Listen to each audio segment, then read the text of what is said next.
think everything is ready. The levels is good. The levels is good. The levels is good.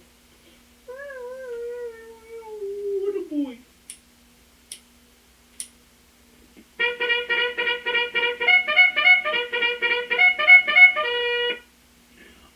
Okay. Big man, you want to hear some hot takes? Let's see how woke you are. You know something about podcasts? Hell, dígame. You kidding me or what, man? I got these three drunk uncles with a sports podcast. They say they got fire takes, pure fuego. You find them wherever you listen to podcasts at. If it's what they say it is, you like and you subscribe. Listen, like, and subscribe, yeah. You know how to call into the show? Yeah, man. Do the podbean. You'll need headphones with a mic to... That's no problem, man. They'll also be at Sharky's. 8 p.m. on the first Wednesdays of the month. You may get some free Blue Chew. And they keep receipts or so. If anything happens in the sports world, MyT's gonna drop a take faster than a rabbit gets fucked. There's only 3 things I have in this world. My word, my balls, and this podcast. And I don't break them for nobody. MyT Sports Season 7.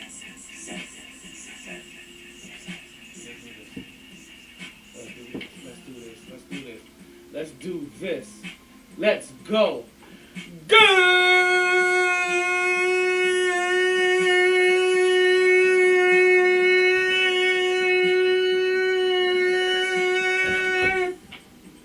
Evening, and welcome back to another edition of the MyT Sports Podcast. I am your host, the one and only Donaldo Mandela. It is another Fuego day in the hottest city in the world. It is officially January 12th. They said we were going to have... Actually, you know what? I ain't gonna lie. I ain't checked the highs and lows today. I didn't. I didn't. Not one bit. Not whatsoever. Like, because, you know what? I'm in South Florida. And I don't want to make it seem like every time that we hop onto the podcast, then I am out here doing some weird-ass humble brag because of the kind of temperature that we have down here in South Florida. Like, I don't want to tell you guys that it was like 82 degrees the majority of the day, and the lowest that we got was like 63. Like, no, like, you don't need to hear all that. All you need to know that it's January 12th. That we're talking about, we're kind of in the middle of winter, and this is the kind of temperature that we're looking at. We're still in the 80s. We're still in the 80s. Like a lot of the friends that I used to know back when they were babies.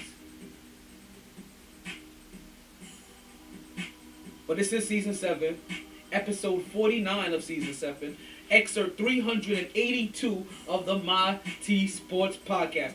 Boy, we got a big show for you guys today. Try it now, Shugs. We got our Florida Man segment that we're going to get into, folks. We got our Lighter Side of Sports featuring Devin Booker. That's featuring just one individual, folks. We got our college championship to talk about. We got our Knicks talk, We got our... It's perfect. Thank you. We got our birthday party to get into. We got our Blue Chew promo code, of course. We got our go hard or go home games of the week. Folks, we have all that and more, but you know what we say here on the podcast. Regardless of the time. Take that. And regardless of the weather. You play to win the game. Hello? It's always a good time to talk some sports. So...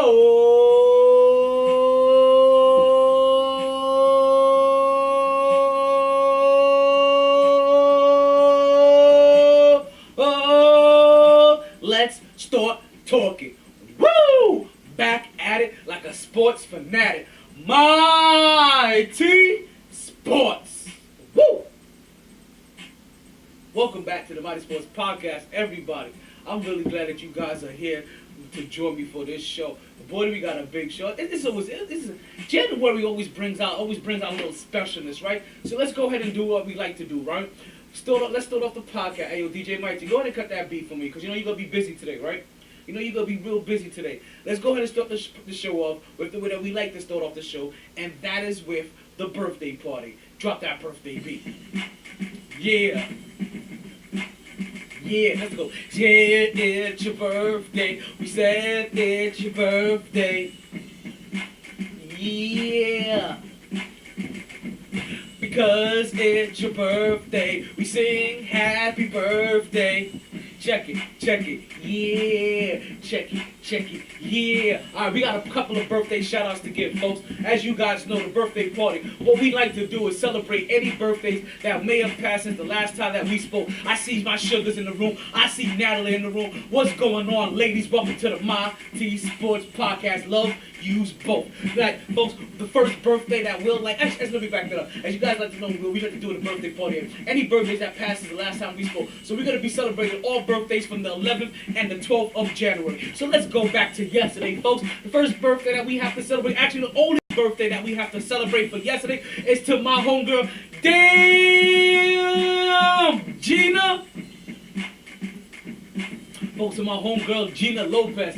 I know you guys be looking in the background, right? And I know y'all be seeing the, and I know you be seeing the waist wear in the back, right? Like, basically all the condoms in the back. Well, one of these condoms say Snug Fest 2011. That's how long ago that shit. Snug Fest 2011, where she threw a party and everybody wore was Snuggies. It was your choice whether you wanted to wear clothes underneath your Snuggies or not. But that's all you had to wear. And it was at that Snugfest that I also witnessed a fight in between a pornographic midget and somebody else. Yes, folks, Snugfest. We will never forget you. We will never forget. Snuggies and fighting midgets. Fighting porn star midgets. It don't get no better than that. So happy birthday to my homegirl, damn Gina. Also, I would like to say happy birthday to Marianne Di Pero Pavlik. That happens to be the neighbors to the Segovias. Happy birthday to you. I want to say happy birthday to Sean Parker. That's one of the homeboys from around the way. I want to say happy birthday to another one of my homegirls, Madeline Ospania, a.k.a. Badufa. I want to say happy birthday to you. Actually, I mean, we've known Madeline, oh my God, since I've been about, what? Since I've been in middle school. Since I've been in high school, I think. We've known Madeline. Oh my God, because yeah, she's been a family friend. She's been a family friend of me. He is ever like forever and a day. So you know what that means. You know what that means automatically, right? So definitely want to say happy birthday to Madufa, right? Badufa, I said Madufa. Want to say birthday to Badufa, and also I would like to say happy birthday, last but not least, to one of my best friend's brother, and that is Andrew Colton. Andrew Colton happened to be the brother of one of my best friends, Crystal Freetime. Andrew Colton also happens to be the founder of Ask Media, ASK Media. So if you ever need some media work done in South Florida, if you can't get it done by MyT Productions, go look up my Ask Media. Right, they have a little bit more skin in the game than I do. They've actually produced a couple of, not Ask Media, but the person in charge has produced a couple of movies of the adult variety, a couple of music videos, and now works in regular productions. All over the place. One of the things that he does productions for is Barstool Sports as well. So, folks, if you don't need MyT Productions, you go hit up Ask Media as well, ran by Andrew Colton. Right. So that's all the birthday shout-outs that we got to get. So let's go ahead and give them that rundown. So to Gina, and to Marion, and to Sean, and to Madeline, and to Andrew. I want to wish you all a happy birthday. We hope you party hard. We hope you enjoy everything. But more importantly, we hope you get your weekend at Bernie's on and continue to stay MyT. Check it. Because yeah, it's your birthday. We said it's your birthday. Check it. Yeah. Check it. Yeah. Because it's your birthday. We sing happy birthday. Check it. Yeah. Check it.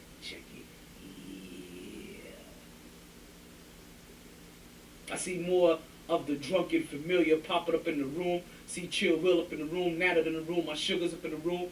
It's fun. Oh shit! I even see Marco. I was about to talk shit. I was about to say everybody makes it here except for the two co-hosts that actually got chairs in the building. You know what I mean? Like, but I see Marco lingering. You know, in the building, what's going on, Chill? What's going on, Mark? What's going on, drunk uncles? What's going on, drunk aunties? What's going on, entire drunk familia? Hold on, where you at? I am Mark 250. Stab! I am Mark 250. Stab!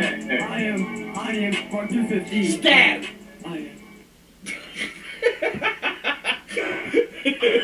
What's going on? Thank you, Natalie, for liking and sharing the show. And if you don't, you guys forget to listen. And if you're listening, don't forget to like and I'm gonna mute Mark right now. It sounds like he's in the kitchen stirring up that crack, right?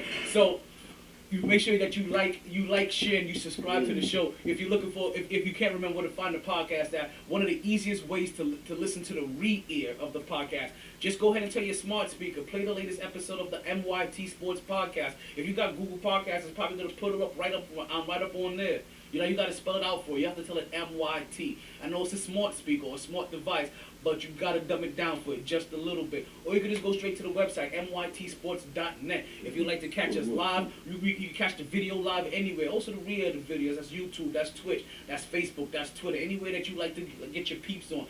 I think you even catch a video on xvideos.com, but I ain't the kind of video that you're going to catch for the podcast. You know what I mean? Also, if you would like to call in, you make sure you download that Podbean app. This is where we get all of our call-ins in, and you'll be able to join us through the Bluetooth Get-In hotline. You make sure you get in the game. We stay mighty over here. How you guys doing? Chill Will, what's poppin'? Let me get your intro over here, Chill Will. I see you in the building. I see you trying to come in here. We got Drop tapes, don't you? Sir, yes, sir. Well, if you gonna drop tapes, you might as well go ahead and drop them exhibitiously. Cleveland, this is for you. What's going on, pimpins? How you guys doing today? Anybody? Somebody? Don't let me bring Nat up here. I ain't gonna let Nat just linger in the background all nonchalantly and shit. You know what I mean? Act like she can just be a fly on the wall and shit. You know what I mean? Talking about, oh, I'm just gonna go into this yoga pose while I listen to the podcast. I understand you trying to get into total shavasana, but we trying to get you a total earful. Well, how you doing? Good evening, gentlemen. I actually got off because when I first came on, I was on the bus and there's too much background noise. Oh shit, she missed the bus. Well, she caught the bus. Caught the bus. Mark. And Mark was stirring up in the kitchen. He said I was cooking up in the back. That's what he. No, he was cooking up in the kitchen. I heard those pots and pans. Sounded like you right in South Florida. Sounded like the man. I don't make nothing cheap, my dude. Everything I do is expensive. He said sheet metal, not cheap metal.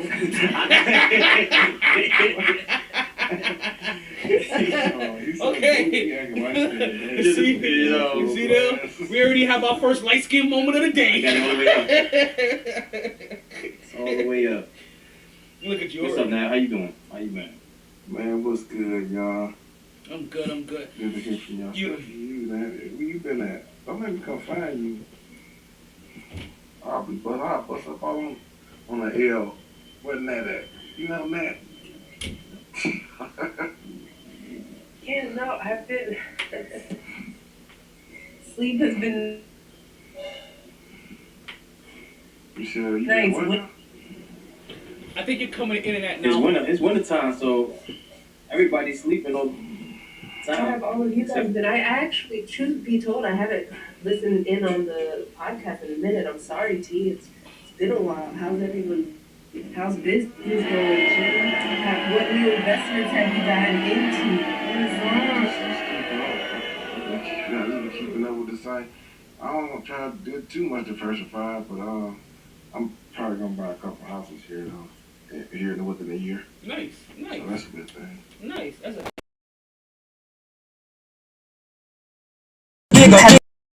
It's gonna be like that's the next venture. I have bought one, That's where you're moving to. but I'm buying the actual. I'm looking for a triplex. So I can't find no four suiters. But my thing is, I'm trying to find the biggest thing with that is just trying to get stuff under market value. So you can do that a couple of different ways. You can either buy rehab, especially if you got a loan, you can buy rehab and you can fix it up, and you can do whatever you want with it. You know what I'm saying? You can actually it's three ways. And now I'm looking at small homes as well. Like Atlanta and like New York, y'all ain't got them. Like add-ons, like cottages, like what they call them, ID individual, something like ID, something. There's 3 types of small homes, and it depends on square footage. It's just like, whatever the case may be. You can put one in your backyard, over your garage, or you can turn your garage into an apartment, stuff like that. They got zoning laws on that shit, so that's what I'm in the process of learning right now. So if they even have to buy a 1-family house, maybe I can put like these container homes. They're getting hot now. You know what I'm saying? I can put one in the back, small one in the back, or like get a garage with almost like a duplex feel, 2 cottages over each other that you can put in the back, and you can gain revenue off of. And really, also you can lease. I don't know if people know you can actually lease land for people who do that. You can lease your land, lease your backyard. You can say, hey, you know, I'm charging you. I don't know what's the going rate in my backyard. If you wanna build one on my backyard, I'll charge you $500. You can build and you can lease that out, so they'll be on your land. Although they won't be your money. You making money off that lease, basically, leasing the land. So there's ways of making money off small homes. I'm looking into that in the zoning laws, because a lot of times there's a lot of different zoning laws. Like, it's a lot of that shit when it's in certain cities that has New York is different because they're all stacked on top of each other anyway. And there's a lot of them is friendly, so you might want to look into that. Like buying a house, if you can't get like a 2-3 family that can pay your own rent, you know, you can probably, you know, do something like that. Stuff like that is what I'm actually looking into. But I'm already on to just buying a triplex or 4-suite. I don't want to do a duplex, because if I do it FHA, you can only go from 4, 3, 2, 1. You can't go from one house to 2 family. For some odd reason, it's a rule against that. So when you refinance after a year, you can go ahead and still use your FHA loan on the 3 family after buying a 4. And you can do that, or it's a 100-mile rule, like in which you can, I could do it here and I could do it in Columbus, probably because it's 100 miles, but I don't really want to go too far if I can when I first start, and just try to stay here. And then just work it, you know, that, or just buy a commercial residential estate, which is a little bit complicated. But yeah, it's a bunch of shit, man, I'm getting into, but I'm definitely looking from within the first year to have my first couple house. Maybe, you know, it's time to pay rent. The quicker you find the triplex, the quicker you ain't gotta pay rent. I mean, if you get residents in it, you just gotta be a landlord. After a while, after about 10 units, you can hire a company to manage that. I mean, everything. And I'm talking about to find somebody to house them, to do the credit checks, to do the, you know, the evictions, all of that shit. You can, and as long as you got insurance, even if they fuck your house up, you covered. So you may not necessarily make all the overhead, but shit, you ain't doing nothing. You got 10 units and you could maybe be making 13,000, but you making, I don't know, maybe 9. Just because you just let them do the shit. That's still a decent ass check a month. Just be sitting on, you know, if you got a 4-plex, a 3 triplex, and a duplex, you know what I mean? Hey, why not? Actually makes a lot of sense, because if you can hire the property management company, and if you have multiple units and you're in a situation where you're making on average 60 to 70 a year that you take home, like that's a nest egg. That's a good salary. Yeah, right. So I'm cool giving up, you know, including insurance and then the property management company, you know, and then typically what you want to do is if something happens, you want to kind of save a good chunk of that rent. Like if I'm getting a gross of like a $900 a month from somebody, you probably want to save a good $400 to $450 just in case something go wrong. You got to replace a you know, furnace or something like that. Yeah. Something come along, you just keep that in the bank. But also, just as a reserve, you know, yeah. And that builds up, and so you just kind of, all right, I got $500 off this one property coming in. That's still something more than nothing. So, you know, just something like that. Yeah, no, for sure, because everything is either extra change in your pocket or is making your whatever you have to pay less, because you know, like, because if it's not the only, that's the thing is your rent is paid and you getting $500 and you getting profit. So it's really not $500. It's really like more like $1,600, $1,700, you know, and pocketing $500, but it's right. Like you living off of right. No, that's awesome. I know Talon speaks on that often, because he wants to get something like that, and it's like that's dope. That's super dope. On top of all the You others. just gotta do it. Yeah, you just gotta do it. But the main thing is just trying to find an under market value house where, in the end, if you want to sell it, you're already in equity. Like if I like, and that's the trick that I'm trying to do. Trying to get in with real estate people who know that like wholesalers that before a house hits the market, you can go and like, hey, I want to sell my house. I give you, 250 when it's really worth 350. You know what I'm saying? And you automatically buying into an investment. That's the trick. Because like when they out in Zillow, whatever the fuck, unless it's a rehab or something, you're not necessarily gonna be buying under market. If you can find like people who want to sell their shit under market off bat, or they just don't want to lose, like it's other local laws of people about to lose their house, but you can buy it and still let them live in it. You know what I'm saying? But you can buy it, like they in foreclosure, you can buy it but still let them live in it and still get, like it's a ways you can do that, man. And it's so many different ways, but the main one is just trying to get something under market value.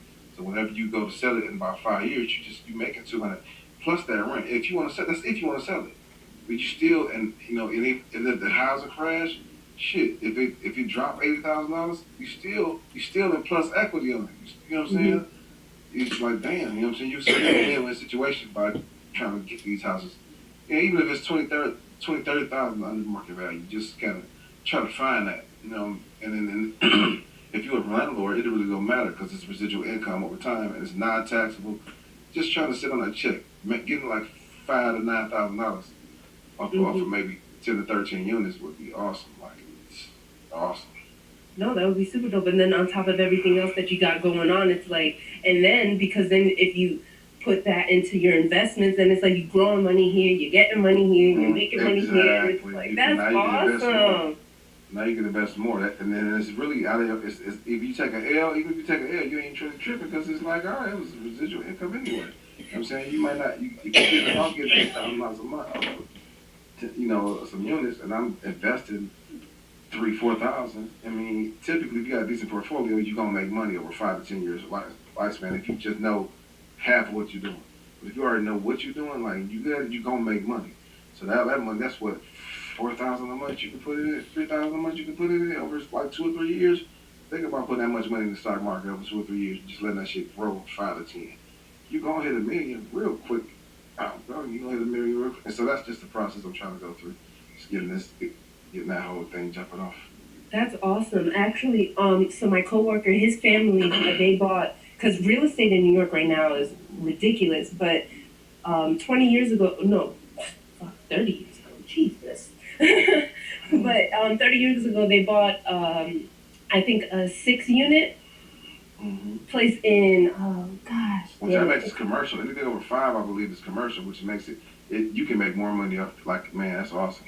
Well, yeah, no. So whatever they bought for several $100,000, and they sold it this year. The parents, because they didn't want to have to keep maintaining it, and they got several mil because it just the way how certain properties are out here, like they charge freaking $1 million for a condo, I'm surprised. like, and not even Like necessarily like the greatest type stuff. So, but if you end up getting something, a multi-unit spot in a place that actually grows, like, and you just hold on to it, that could literally be something for like 20 years that's just paying all your stuff and being revenue. And then in 20 years, if that location blows up, then you could sell it then. And it's like, it already paid all your bills up until the point. And then when you're not in a point where if anything goes wrong, you can afford to take a hit, sell it. So you can, or you can pass it down, or that too, yeah, because it could become a family property where it's just this is income. Absolutely. Good for you. I'm super excited for you. I'm really happy to hear about that. We all can do it though. You guys do it. You guys. Oh yeah, no. For sure. I want to dabble in that part. If ain't your thing and this other shit, but like that's. Oh no. These kids are like that's like something that's. A lot of times, especially when y'all got roommates anyway. Like y'all got somebody on top, bottom, or right. Well, I'm getting the fuck out of New York because truthfully, New York property-wise, they charge so much in taxes that it really doesn't make sense to. It's not a very put money and get it back unless you're like at the point where it's like mega money, and then at that point you don't really give a shit anyway. But Where you gonna go to Jersey? No, I'm coming back to Florida. That's even better because you probably can get land and space. Okay. Yeah, no, and that was the other thing I mentioned, and I've been trying to look into like buying land because it's like, well, I'm working on getting my money right, but I have so many plans for when my money's right. Like I'm doing what I can now in the other little areas because I had to rebuild my my portfolios, but I can't wait to be able to buy a property. And I work at actually the law firm that I work at, it's real estate. And we do the property taxes and the closings, basically everything that has to do with real estate, we in the city. So it's been a really awesome opportunity to like learn the ins and outs, and it's like, I can't wait to get to the point of investing in properties and stuff because it just makes too much sense to have something that generates revenue, pays for your home. It's a property, and like you're always able to utilize it. You've been working there for a minute, right? Yeah, I've been there for 6 years now. Well, 5 years, 5.5. No, I ain't got no echo. That would be me. It'd probably be something like I got my headphones in.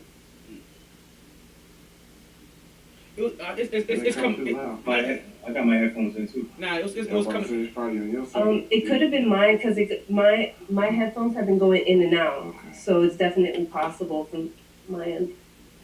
It stopped though. No, Yeah, it's I done. heard it before. Yeah, it's done. And typically, when you the echo, you can't hear it in your own headphones. Yeah, it's coming from you because when I muted you, it stopped for a second and then it came. And then, but nah, it's good now. No. So You good over there, T? Yeah, we're good.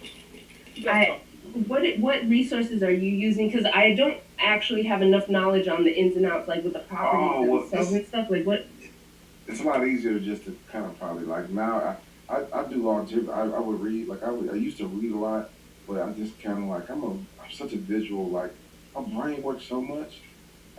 I'll be like, man, just to be able to sit there and pay attention and listen. You know what I'm saying? I'll probably just do podcasts. Like get a podcast, you know, real estate podcast, whatever you're comfortable with. There's so many out there that tell you, give you game, like real game. The most popular probably right now would be Earn Your Leisure. Earn Your Leisure. I like Earn Your Leisure. Okay. All right. And then like they got people connected, like what is it, Matt, like it's a little chubby dude that be with him all the time. It's a pretty lady that be on. They got a little side show that they do the real estate, and they can tell you about the small homes. Anybody can invest in small homes because those canisters, like those, them just canisters, them big ass, port canisters. People make homes out of them. You know what I'm saying? And so anybody can, spend $60,000. You can sell that for $200,000. I remember you mentioned that earlier, the container homes, and those are even on like the I love watching those tiny homes and stuff. Like what they do with sometimes even utilizing those, but Yeah, that's that new shit though. The canisters.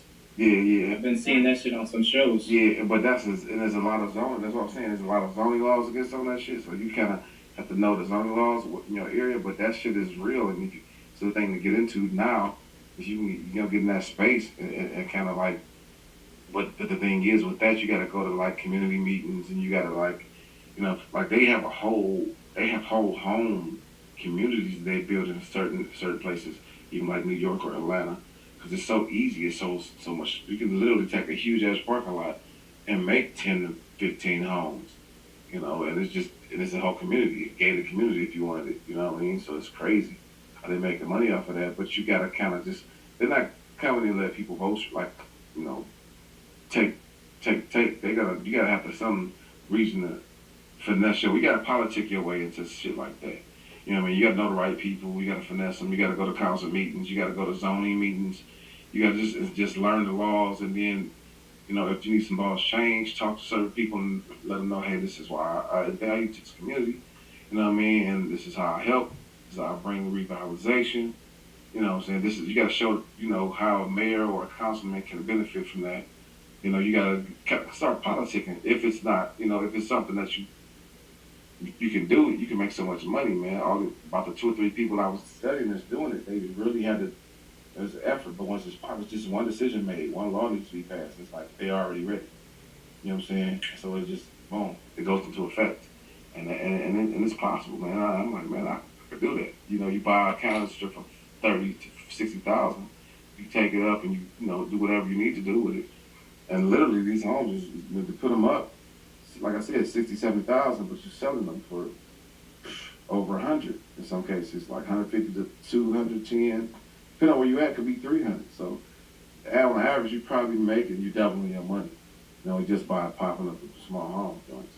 And if you can make a whole community like that, you get contracted to make a whole community like 10 houses, and you're making you doubling 60 or 70,000. I mean, do the math. You know what I mean?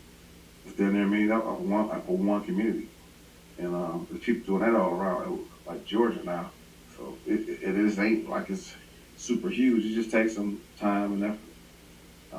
And so that's a little bigger scale. I just want to start off with a couple houses, couple units, see if I can get to 10, and then go into like the commercial thing. But anything's possible if it presents itself. Like it ain't really no rules to this shit. It's just kind of getting in there and doing it, and that's what it is. I just have residual income. You know what I'm saying? Because once you ain't once you ain't paying rent, even if you just gotta buy a 3, can't you afford it? Like, so you get a 6-suiter, and you can get somebody paying your rent. Think about you work at fucking McDonald's if you want to. Your rent paid. You know what I'm saying? It's like shit. If I gotta pay $1,500 a month, Make it easy. you can fuck off. That's take home. That's gas money. Yeah, I could drive a Lyft, Uber, whatever. You know what I'm saying? I can't, but that really, like Lyft and Uber paying real wages now. A lot of those they make a lot of people making real money. Like they making. Like I used to drive with Uber. Easy if I did it every day, I probably could have made. I mean, minus the maintenance and stuff like that you have to have in your car. You can easily make 50 to 60,000 like on easy. You can make, if you was working, you can make almost 100,000. So you can. It's like a real job. So, it's just really autonomy in your life. And you know what I mean? And that's which is dope. You got you really your own boss in every single angle. So, I mean, and you ain't got no rent though. Think about it. Who has that tech? And that's the main thing. You know what I'm saying? Even if you're making 30,000, that's just everything you shoot. Ain't nobody just banking their checks every day if they want to. I mean, you gotta pay your light bill, what's it called? What's this, the card? Those are the living costs, but those are always factored in. Like, you're always gonna, but to not have to, you're absolutely right. To not have debt, like your stuff is paid for, and you're just getting income. You get to do whatever you want with it, and when you put it in the right places, it makes more income. And that's exciting. No, but that's, you speak in truth, talking about autonomy. Like, I'm sick of this working for, I'm Right. Oh my goodness. That's why I've been telling all my young, like my cousins, I'm like, man, y'all gotta get y'all. You living in a duplex anyway. So go ahead and you got decent credit. Just go ahead and buy you one, and get you a resident in there. I mean, you got files. It ain't gonna be easy. Sometimes you do have to get evictions. People ain't gonna pay. Yeah. But typically, there's ways around that too. You kind of. But even if you do it like, depending on where you get it, also, you could just do Airbnb. And if you're in the duplex right next to it, you're always there to be like, No. So, like, technically, depending on where it's exciting. Yeah, it's awesome. Like, and anybody can do it, you know what I'm saying? Even if you just got a couple residents, fuck it. It could be your family. A lot of times it could be your family. Think about, you love your family, you can't live with them. Okay, send their ass upstairs to your own goddamn apartment. As long as you're paying rent. Some people you can rely and trust. That's what I mean. You get around people that you know people who good for it. If I move in and I feel like I tease my roommate, tease my neighbor, you know what I'm saying? Not my neighbor, I'm pretty sure they good for it, you know what I'm saying? And if you ain't, I go, hey man, what the fuck going on? You know what I mean? Or if you need a problem, at least I can come to you earnestly and figure out what's going on. And we can work things out. So that's how, you got your brother and mama, sisters, all the people living everywhere else. Shit, you can do that in one household and keep it in the family. Mm-hmm. You know what I mean? Christmas time, you can get a hey, you know what? Ain't nobody got to pay rent this month. I don't make enough money. You know what I'm saying? If you want to do that, you can. I mean, not to say you would do that, but that could be a thing. So, that's one of my biggest dreams. I have like a ranch style house, or ranch like in general. Bunch of land where everybody can They can have a house down that way, down the street, or down the roadway. Then there's another one. Yeah, about some acres. It's funny that you say that because Talon has often said that he wants a cul-de-sac. I want a Like he cul-de-sac. wants to get something to get the cul-de-sac. I was like, yo, that's how you end up building gated communities. You buy your own little cul-de-sac, put a gate around that motherfucker, and all of a sudden, there goes a gated community, and there goes a homeowners association when you got to move somebody else in there. Like, like, no, for real. I apologize for all those. My cul-de-sac. I guess T got technical difficulties over there. No. You can't hear me? You guys can't hear me? What? I don't got no technical. I'm gonna get marked just now. See, I feel bad because my headphones keep disconnecting. So if you hear a lot of echo in the background. You guys can't hear me? Yeah. So it keeps going in and out from the AirPods to the phone. Yeah. So it's like. It's cool. Let's see. Working Yeah, okay, so yeah, I'm not quite sure. Where you at? Can you- See, I'm you here. can hear us, but where are you? So I know you can hear. I'm just saying, obviously, yeah.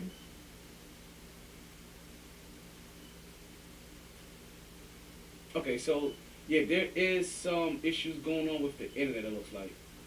So if you guys, okay, I just had to do a quick reset. I just refreshed the page. So I know it kicked all you guys out of the seat that you guys were in. But yeah, I'm not quite sure what's going on with it. With that going on, I'm gonna have to also restart my one going to the website as well. I see that acting up. I don't see that metering anywhere. I'm gonna stop that. I'm gonna restart that. It's funny because I can hear you guys. I took a whole hiatus while you guys was out there talking. I was like, oh shit, like they got this shit on lock. Like they don't need me. Like they don't need me at all. Okay, it's definitely gone. It won't even let me refresh it on one of my sites. Okay, so Podbean is telling me about a network issue.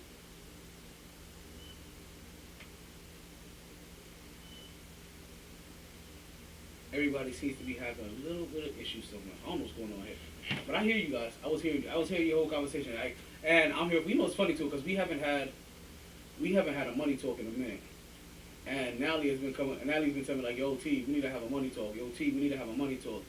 And out of the blue, what do we have today? We have a little makeshift money talk. And it's about real estate too. And no, like it's always funny, right? Because like I love hearing Chill Will talk. When he talks about that money, cause I'm like, yo, like that's that shit that we was talking about. Like that's that shit that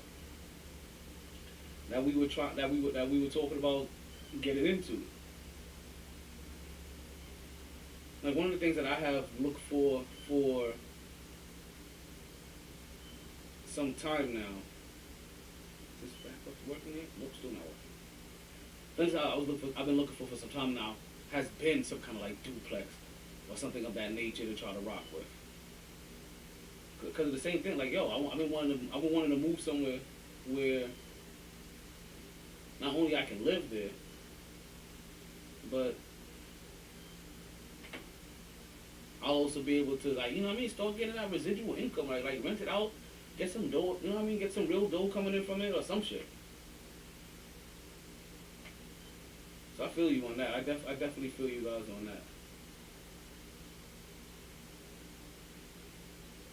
We're just working through the technical difficulties. I hope you guys can finally start hearing me on the Podbean app. Like I said, I saw that there was some issues going through with the sound, as you guys were saying.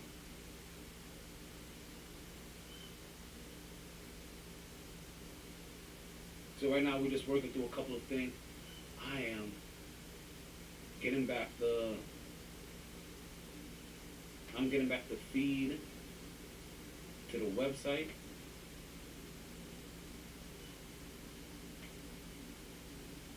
And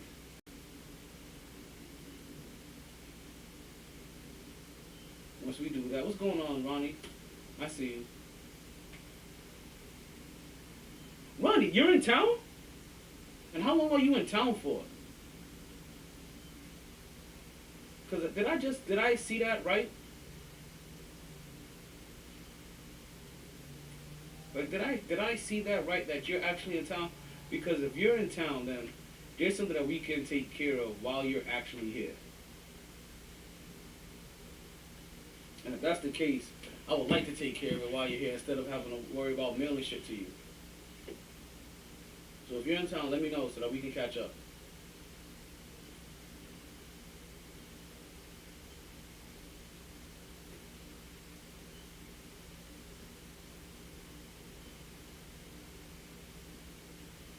I don't know what's going on here.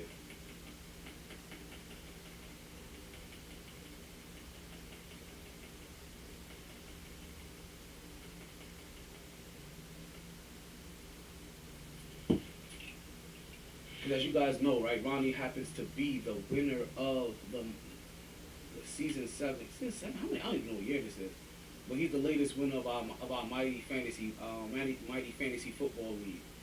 And if I'm not mistaken, the winner of our women's league is Stephanie Cohn, which is Jack's wife.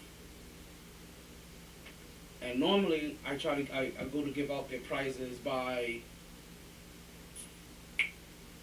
the Super Bowl, the latest. All right, but if you're in town, I can give you yours now, Ronnie. Like I said, it'll just make it so much easier. What is going on with my recordings?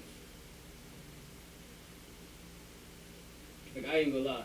Like, they're pissing me off everywhere. They're absolutely pissing me off everywhere. Alright, I see I'm having issues on every single platform. Something went wrong, network error, you should double check your internet collection and make sure your firewall settings are appropriate. My shit's been appropriate.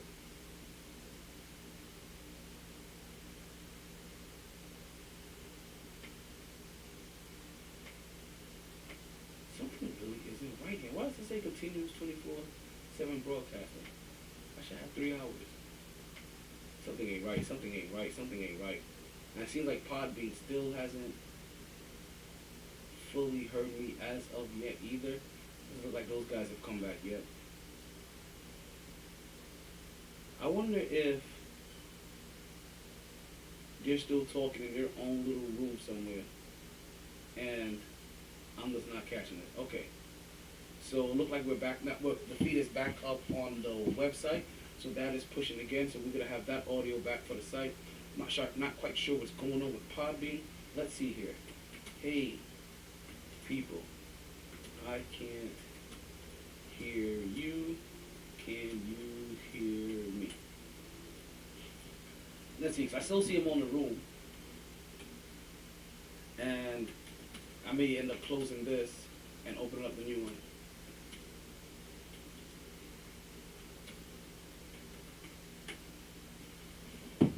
Okay, so since I at least got the one pushing to the website back and working, hopefully. Even though I'm not seeing it registering here. Like, this is so annoying. Like, I don't see it registering the audio, but we'll go ahead and we'll continue with the podcast. Don't worry, there's always more than one way to be able to get the audio for this podcast popping. Let's do. Where else can I capture my audio from? Let's get that shit there too. Alrighty. Things are going to go weird here in the podcast. So let's go ahead and start the podcast off, right? Because we started off the podcast doing a big portion of our a big money talk, which is something that we haven't had the opportunity to talk about lately. But since we're talking about money, let's go ahead and get into our Knicks talk. You know, we like to stay with our Knicks talk. You know, whether it's the light or the dark, whether we win or whether we lose, I don't care what team that you choose, we stay with that Knicks talk. Hey, yo, DJ MyT, go ahead and drop that beat for me. As it currently stands, the New York Knicks have a record of 20-21, right? They are currently last in their division, 11th in the conference. As if it currently started right now, they will not be making it into postseason play. Now, the New York Knicks have had a couple of games where they don't look so bad anymore. Well, I mean, that they don't look like complete dog shit. this past week saw a couple of games against the Celtics, saw a game against the Spurs, and then this week we start off, and then this week we're going to actually this week we go up against the Spurs and the Mavs. Last week we closed out with a couple of games against the Celtics. We would split our games against the Celtics, winning our first one, and then winning our first one in New York, and then losing the next one in Boston. I actually got the brakes beat off of us in Boston. Right? We will come back, and it's crazy, right? So that's the New York Knicks in a nutshell, where they're currently standing. Now, the New York Knicks take on the San Antonio Spurs, and their match with the San Antonio Spurs came after that little incident with Julius Randle. What little incident am I talking about? Well, in case you missed it, right, or in case you forgot, right, Julius Randle came out and he decided that he wanted to boo the fans, give the middle finger to the fans, right, in a sense, right? He wanted to give the fans a thumbs down. And the reason why he gave the fans a thumbs down is because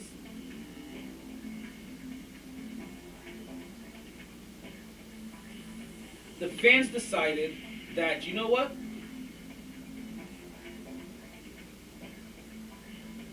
The fans decided that, you know what, Julius? You ain't been holding up your share of the you ain't been holding up your share of the your share of the your end of the bargain. Right? Like you're not balling the way that you were supposed to. You ain't balling like the most improved player from last year. Yeah, you're giving us piss poor performances. Now, in the same game that Julius Randle was being booed, he has to end up being cheered. Which again, I ask you, what are fans supposed to do as RJ Barrett continues his hot streak, folks? Which is one of the things that we was going to talk about today in our next talk segment.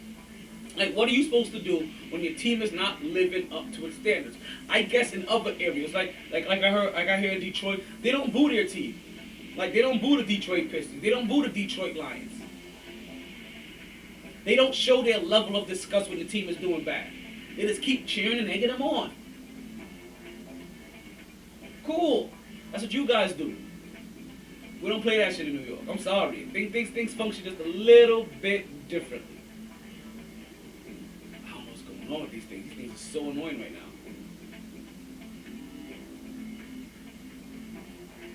Right? Things function just a little bit differently in New York, right? And in New York, we're not gonna sit here and we're not gonna kiss your ass. Like, if you do good, we'll compliment you. When you do bad, we let you know, hey, do better. We have different standards here. Like, we're gonna pressure cook you into trying to be the greatest version of you whatsoever.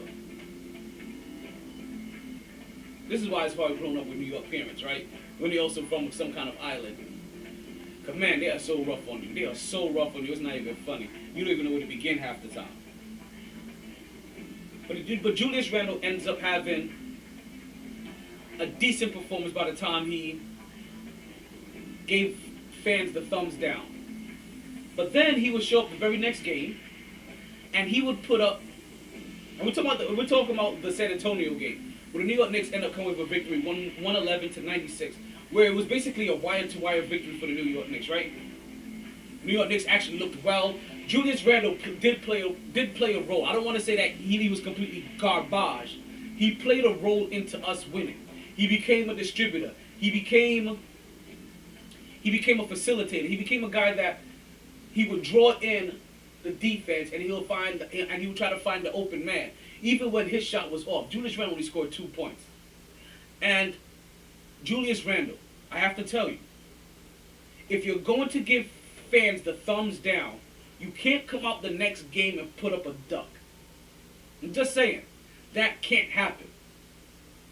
Because I told you this, I warned you about this. We warned you about this. If you're going to give fans the thumbs down, then you need to ball out for like the next 15 games straight for fans to forget about it. Like, you have to make yourself MVP candidate Julius Randle all over again. Because the moment you have one of these games, guess what? It's boo to you. You know what you're going to hear from the crowd? You know what you're gonna hear from the people in the stands?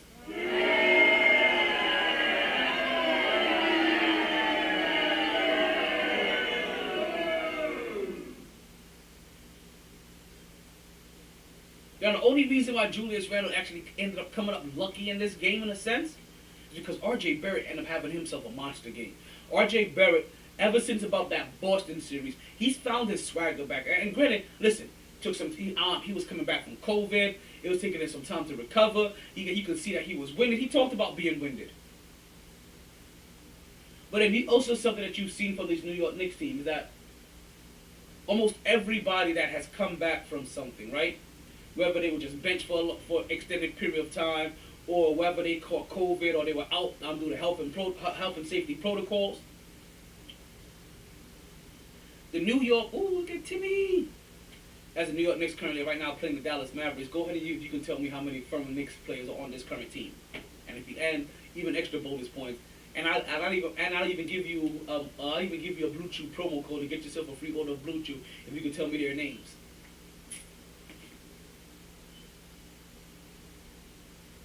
So the only thing that saved Julius Randle from the scrutiny, and it's not really going to save him because after those thumbs down, there is no mercy for you, Julius. I'm sorry. And I know you're going to say, I don't care what the fans say, and I don't really care what the people say. You know, I just worry about my team and the people that are here for me, and you can spit all that rah nonsense, right? But we don't believe you. You need more people. Danger zone. Anybody can be beat.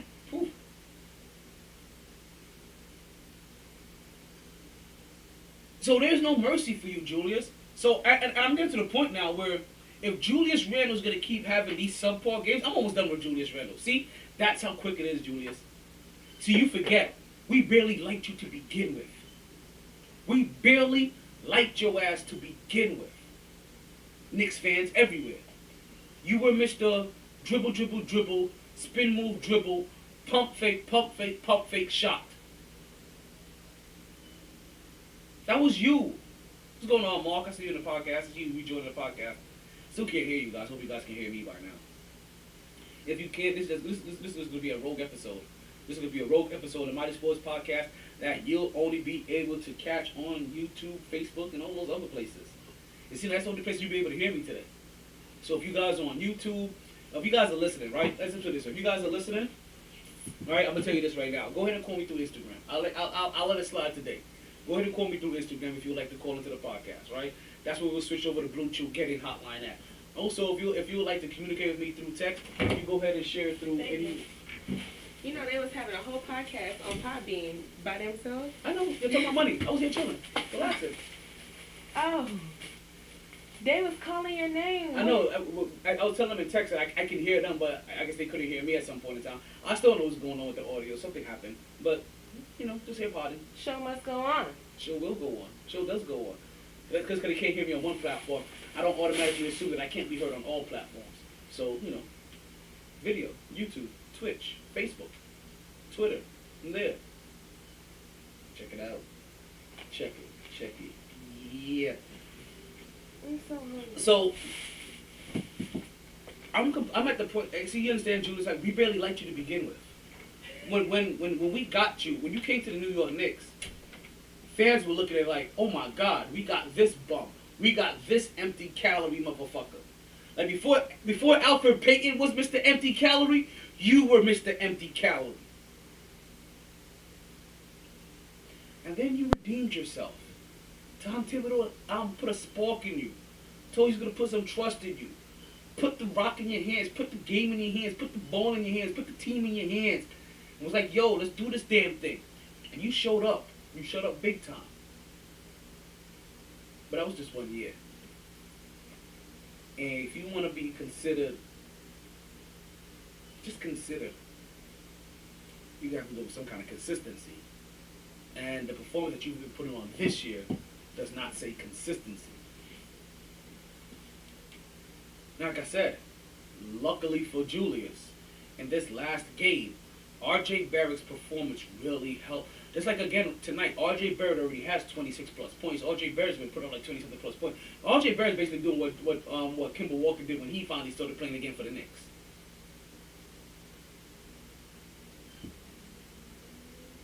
Mitchell Robinson, since he's caught his breath in his win, you see him beasting down low.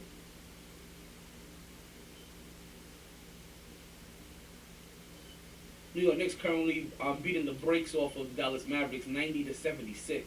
Shouldn't say the brakes. It's only a 14-point game, but when you're a Knicks fan, those look like breaks. Those look like breaks when you're a Knicks fan.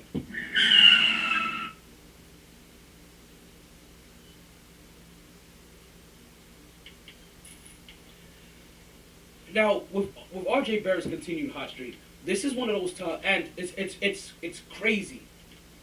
And I will make sure I inform you guys, right? I'm not going to sit here and hide, right? When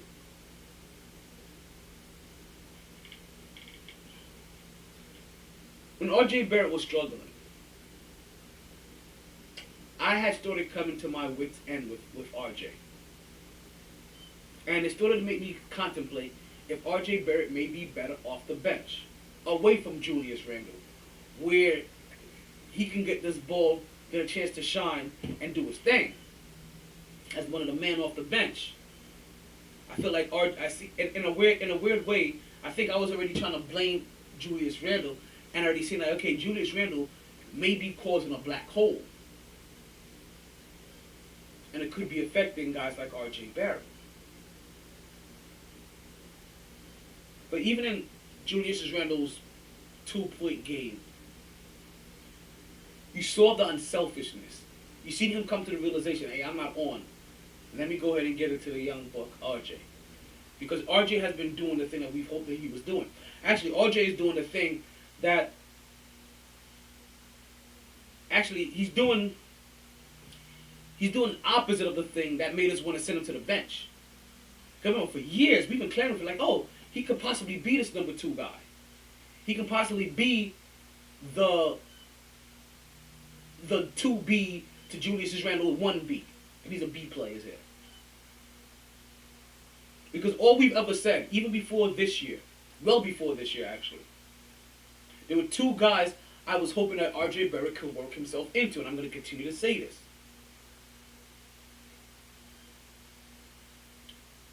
DeMar DeRozan or Jimmy Butler. Those are the 2 guys that I seen as a projection for R.J. Barrett. Now, with R.J. Barrett struggling those last couple of games, I was like, I don't know. But this last streak, I'm seeing it again. And I'm hoping that this is R.J. now finally having things starting to click. Starting to understand, okay, how quickly I can get my shot off, where I can get to. Because he's a big dude, he's a strong guy. 6'7", 6'8", 230. He ain't no chump, he ain't no joke. You know what I mean? He ain't frail, he ain't no bloke.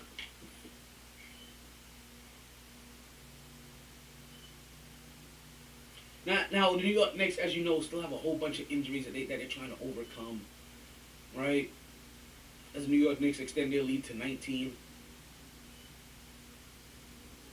Still no Derrick Rose. Still no Kemba Walker. This time we at least have the majority of our big men. I saw Nerlens Noel, Mitchell Robinson. I didn't notice Taj Gibson yet. I didn't notice Obi Toppins yet. I didn't get a chance to see those 2 guys in the game. But you see R.J. Barrett. You see Quentin Grimes. Quentin Grimes getting a lot of minutes, being highly productive. One of the young guys is able to pick up individuals from 90 feet, 86 feet, 70 feet from the basket. They have R.J. Evan Fournier is actually starting to look decent, making his shot. And remember, Evan Fournier's biggest deal is that if he's not producing enough offense to counter his defense, right, then he's useless to us almost. So when Evan Fournier is definitely hitting his shot, then that makes things easier in Knick land. Next game after this Knicks and Dallas game is going to be Brooklyn and Chicago. That's another game I'm going to be locked into. That game is, if I'm not mistaken, that game is in Chicago. So do we have an opportunity to get a Kyrie Irving sighting? If I'm not mistaken, James Harden, I think he had a sore hamstring or something like that. Look like he's going to be playing in this game, and I'm unsure of the status of one Kevin Durant. Before this is going to be a game of heavyweight between Brooklyn and Chicago. Chicago over here looking like one of the beasts of the East, and so has Brooklyn. Chicago, one of the surprising beasts of the East.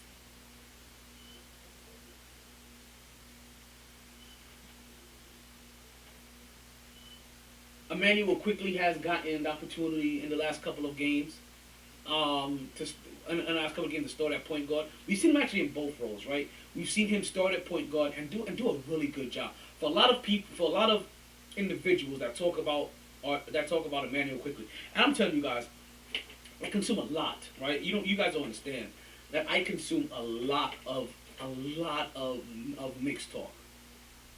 I consume a lot of sports talk, period. But none more than Knicks talk. We're talking about Knicks podcast from insiders. We're talking about Knicks. We're talking about from insiders and beat writers and people that work for the Athletic and the Post and the Strickland and we're talking about the whole nine. Whoever Ben Simmons has over there, not Ben Simmons. Crap, I'm forgetting his last name, but it's Bill Simmons. I think that's the Athletic. So there's a lot of New York. There's a lot of Knicks talk that I consume, and for what they say about Emmanuel quickly, what most entities say about Emmanuel quickly, about he's not a point guard, they need to do something. He looked very point guardish to me. As far as point guards go in this day and age, he looked very point guardish to me. Cause see, what keeps happening is that everybody keeps wanting the Chris Paul as a point guard, realizing that there's not a lot of Chris Pauls in the league anymore. Your stereotypical point guard is Devin Fox. I may have said it right, the wrong first name.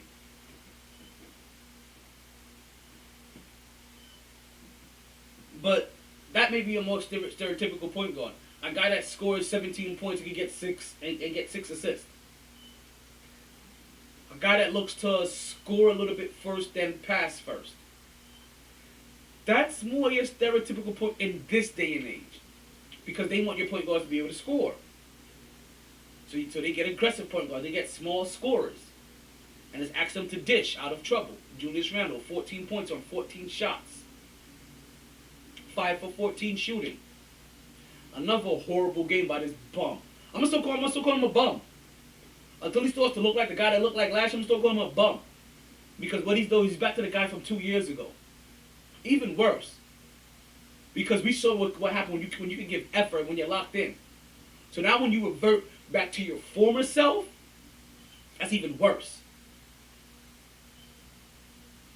See, that's worse than the guy that plays at a high level and because of injury he can never kind of stay in the game. Okay, we get that. Right? It's even worse the fact that, oh, you were considered a black hole before. No. Because now we saw what happens when you're locked in and you put in maximum work ethic. You can actually be a good player. So when we see you convert back to 2 years ago, that means you're not giving us effort anymore. You're walking back on defense. I don't know how. Now, one thing I would agree with almost everybody. For a team led by coached by Tom Thibodeau, that is said to. Can you hear me, Shuggs? That is said to hold players accountable, especially on the defensive end.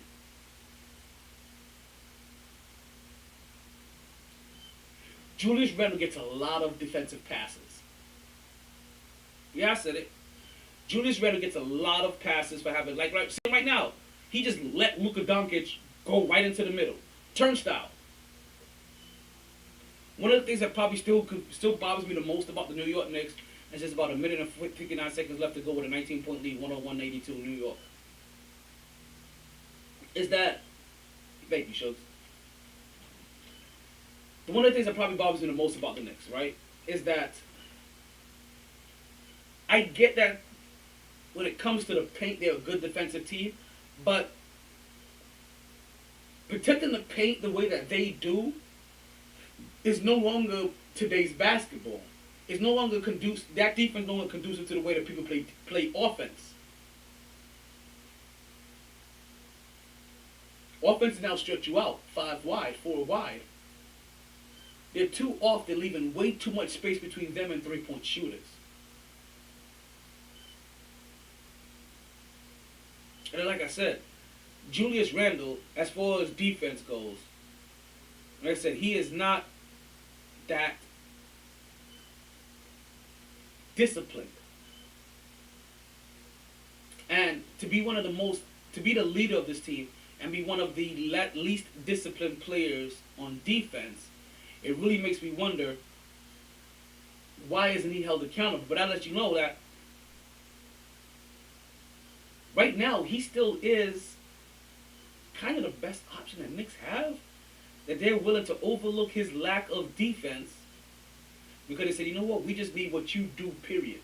We need your presence, we need your offense, we need your body. I want your body. I want your body. Now it looks like the New York Knicks are going to come away with this victory and get themselves back to 500 basketball. Now, until Toronto's final score comes in, they're currently tied with Toronto with a record of 20-21. So as of right now, we're going to go ahead and surpass Toronto, which means that we'll also be holding on to that last play-in game.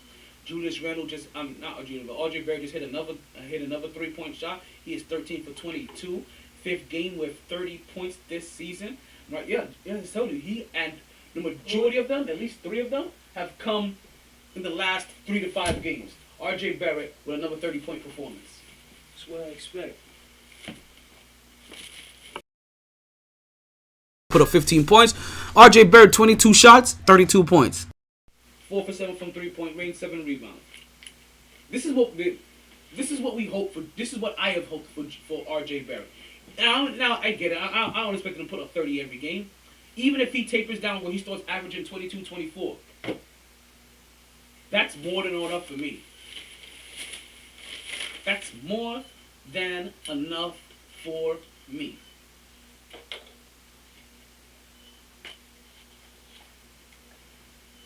Now, after this, folks, I said we're going to get Brooklyn versus Chicago. Great game. There are 2 guys I'm going to keep mentioning that I hope RJ Barrett turns into either DeMar DeRozan or Jimmy Butler. And I've been saying that since his rookie season. Like, I ain't just pulled DeMar DeRozan out of my hat this season. Listen, I was hoping he would turn into DeMar DeRozan even before this season. Like, I was hoping he would turn into the mid-range assassin. Obi. Oh, they got Obi and Sims in the game. Okay, there goes 5. See, I didn't see Obi earlier. So I finally get a chance to see Obi. We got a little bit of Knox. We got Grimes. Who's that number 2? That's Deuce. Is that? Oh, no, I'm tripping. The Deuce with Grimes were number 2. I could have sworn he had longer hair when do you have cornrows right now? Did he cut his shit? Yeah, it's cornrows. Okay. No, I can't see all that definition right now. Like, I'm high and I can't see that definition. Let's go ahead and move on, right? To our Florida Man segment. Let's go ahead and bring... Is it the gift that keeps on giving, or is it something else? Oh, man. The Florida Man segment. The Florida Man segment is blowing up the last couple weeks. The Florida Man segment for the last 2 weeks has been blowing up. But listen, the Florida Man segment has been started by one person and one... so, you know, like, obviously, he probably's going to make it in here again. But let's get out... Yeah, I got some Florida Man music.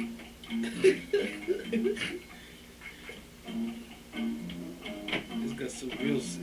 This is giving me real suspect vibes right now. Real suspect vibes. So in our Florida Man segment, we have a couple of things, right? We have... So, do you want the usual suspect? Do you want the local hero, right? Or do you want the Seattle quarterback that got arrested?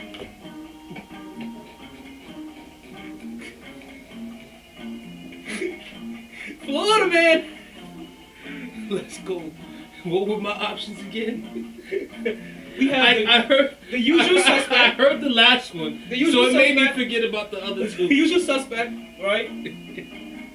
The local hero, or the Seattle quarterback that got arrested. We got, that one has to be last, because I'm going to get my laughs off on that one. Okay. Let's go with the usual suspect first. Our usual suspect. What better way to start off our Florida Man segment with our new Florida Man sounder than to talk about Antonio Brown? That nigga going to be Florida Man Hall of Fame, son. Yo, he is going for the award. He is going for... Hey, AB, you might not be first ballot in the Pro Football Hall of Fame. That shit is shot. But you definitely first ballot Florida in the Man Florida Man Hall of for Fame. real. Florida Man Hall of Famer, like Piece of Poop Hall of Famer, like you're a Hall of Famer for the Florida Man Award and the Pop Award. That's a 2-time Hall of... You're a different type of goat.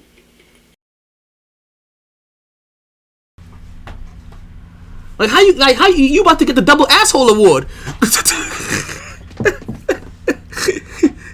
Okay, can you get the kitty balls out of the camera? Kitty ovaries. About to put the whole. You about to put the whole all the viewers in heat. To the camera. Oh, the pussy.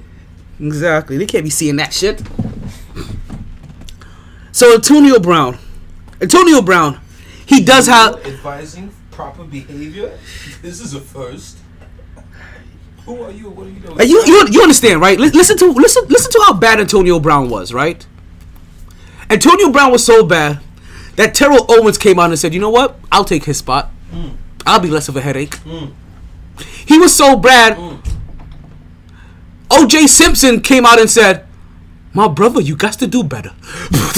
Like, yo, OJ came out and said you got to do better, because when Antonio Brown goes rogue, he goes complete scorched earth. We're talking about Pompeii. OJ, I don't want to hear you telling anybody to do better. He told him to do better. He's like, my brother, you got to do better.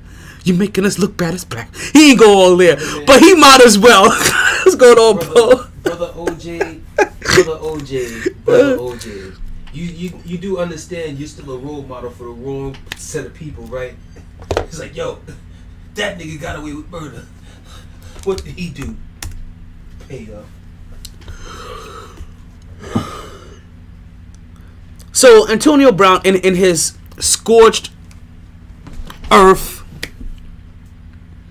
in his most recent scorched earth saga, right? I don't know what to call what he does. Nigga said, if I'm going down, I'm burning everybody with me. So we already know that he made that outlandish statement about, hey, how come I'm not getting treated like Gronk, as if we've ever had a problem with Gronk ever. We know Gronk is a party animal, but we also know Gronk is to be one of the smartest financial people that we've ever heard of in the National Football League. Because he's still a guy that has not touched one dime of his contract, has been living off nothing but his endorsement money. That part. So, yeah, I think we have a problem hearing us on Podbean. I'm sorry, Podbean. Like, I don't know what to tell you guys. I don't know what to tell anybody. Listen, I'm just gonna basically tell you guys today. Catch us on YouTube. Hold on. Like, catch us on YouTube, Twitter, or FB to hear the show. We having tech diffs. Okay. She's talking. What the fuck? How is she talking? How's she talking and I haven't heard my niece over these airwaves? She's 3 months old. How is she talking? Oh, you mean she's cooing? She's making sounds? What do you mean by talk? She's like, I don't care.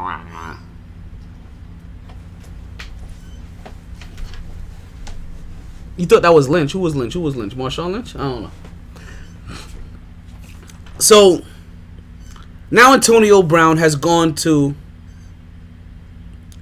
I don't know. Now I didn't listen to the song. I haven't listened to it either. But is it a diss track? I don't know. I heard snippets, and to be real, I'm like, you left the field and you come out and drop this. This is garbage. I did hear about Gronk. I do know this about Gronk. Gronk is living off straight endorsements. Yeah, I know this for Gronk whatsoever. Has not touched any of his contract. Didn't know that about Marshawn Lynch, if that's the case. Now, as we have my boy Ronnie and this year's MyT's fantasy football winner. Oh, answer my question. I don't know if you can hear me now. Are you in town? Did I say that correctly? Are you in town? Because if you're in town, then we can make things. Then we can make some things happen. And it'll make a transaction a whole lot easier. Go see John Jew, and then record it, and make him acknowledge you. Tell him, listen, if you're in town, go to John Jew's. Oh shit, they go to John Jew's crib tonight, if you can, or tomorrow. Tell him that he needs to acknowledge you. He'll know what I mean, and I need to get a picture. Tell him that is a direct order from his commissioner.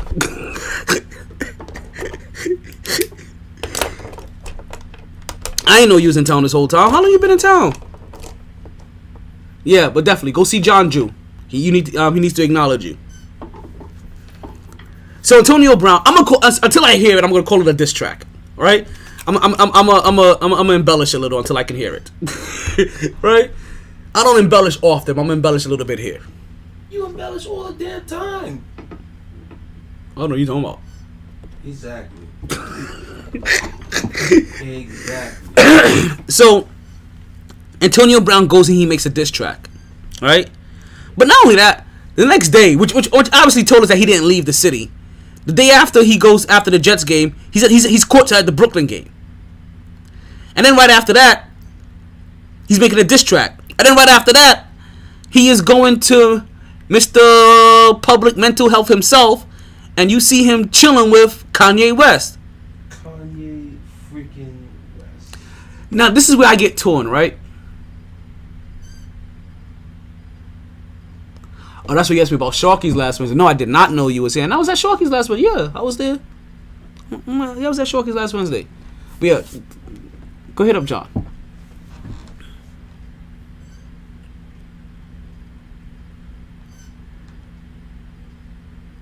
When he sees Kanye, right? It's kind of like I'm kind of torn, right?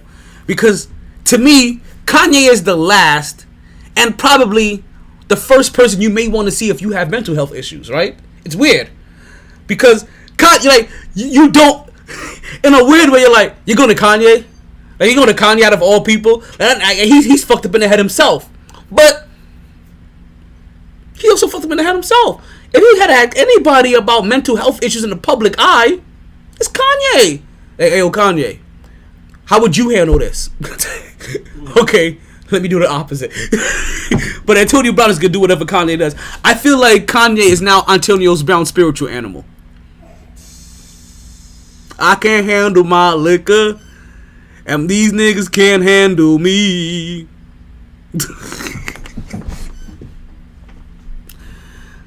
I walked off the field. Ripped off the shield. Caught a cab. Cause a nigga was mad. Fucked with my time. I fucked with my time. Could've got some bonuses. Now I'm looking bogus. But I'm in Barclays. Oh man. So that's Antonio Brown. As he just keeps giving and giving and giving. Like I said, he is a scorched earth individual. And also, AB, Christmas is over, man. And something we didn't mention last week. We all know Bruce Arians is an asshole as well too. He's an asshole. We do know this. He's a bona fide asshole. We know he's an ass. He was an asshole to Tom Brady when he first got there. You could tell he's kind of a control freak. Like, no, he's a coach. He's like, listen, I'm the coach. You're the players. I'm here to coach you. Get coached. And Antonio Brown, you're not Gronk. Antonio Brown, you're not Tom Brady. Like, you may be great, but hey, I understand that this doesn't particularly go. Nigga, you had your quarterback. Hey, you had yours. Gronk is Brady's. Mm-hmm. You had yours in Pittsburgh, and you fucked that up. What did J. Cole say? I love when you give me head, but I hate it when you give me headaches. That's Antonio Brown. Like, nobody likes when you give them headaches, B. We want heads up plays, not headaches. It was cutting on a dime like no problem. Talk about ankle problem, boy. But maybe you took that wrong turn. Maybe, you know how it is. You may think that you go out there, and then after you've stopped for a while, you kind of cool, be like, yeah, this thing ain't right. Maybe that's what happened. Maybe. But our next person in our Florida Man segment, we have one Kodak Black. Now Kodak Black, we just had to get him in here because I ain't gonna lie. When I saw that Kodak Black was trending earlier, I was like, I'm gonna skip over this. Yeah. Who gives a damn? And then I got curious. Why is this nigga trending on a random Wednesday? You know, because first you said, because you know how it is, right? How Twitter has it. First they give you the stuff that's for you. And then when I got over to the sports section, I saw his name again, and I'm like, wait a minute. Sports section? Why is he trending in the sports section? So I went to go find out. And next thing you know, booty rocking everywhere.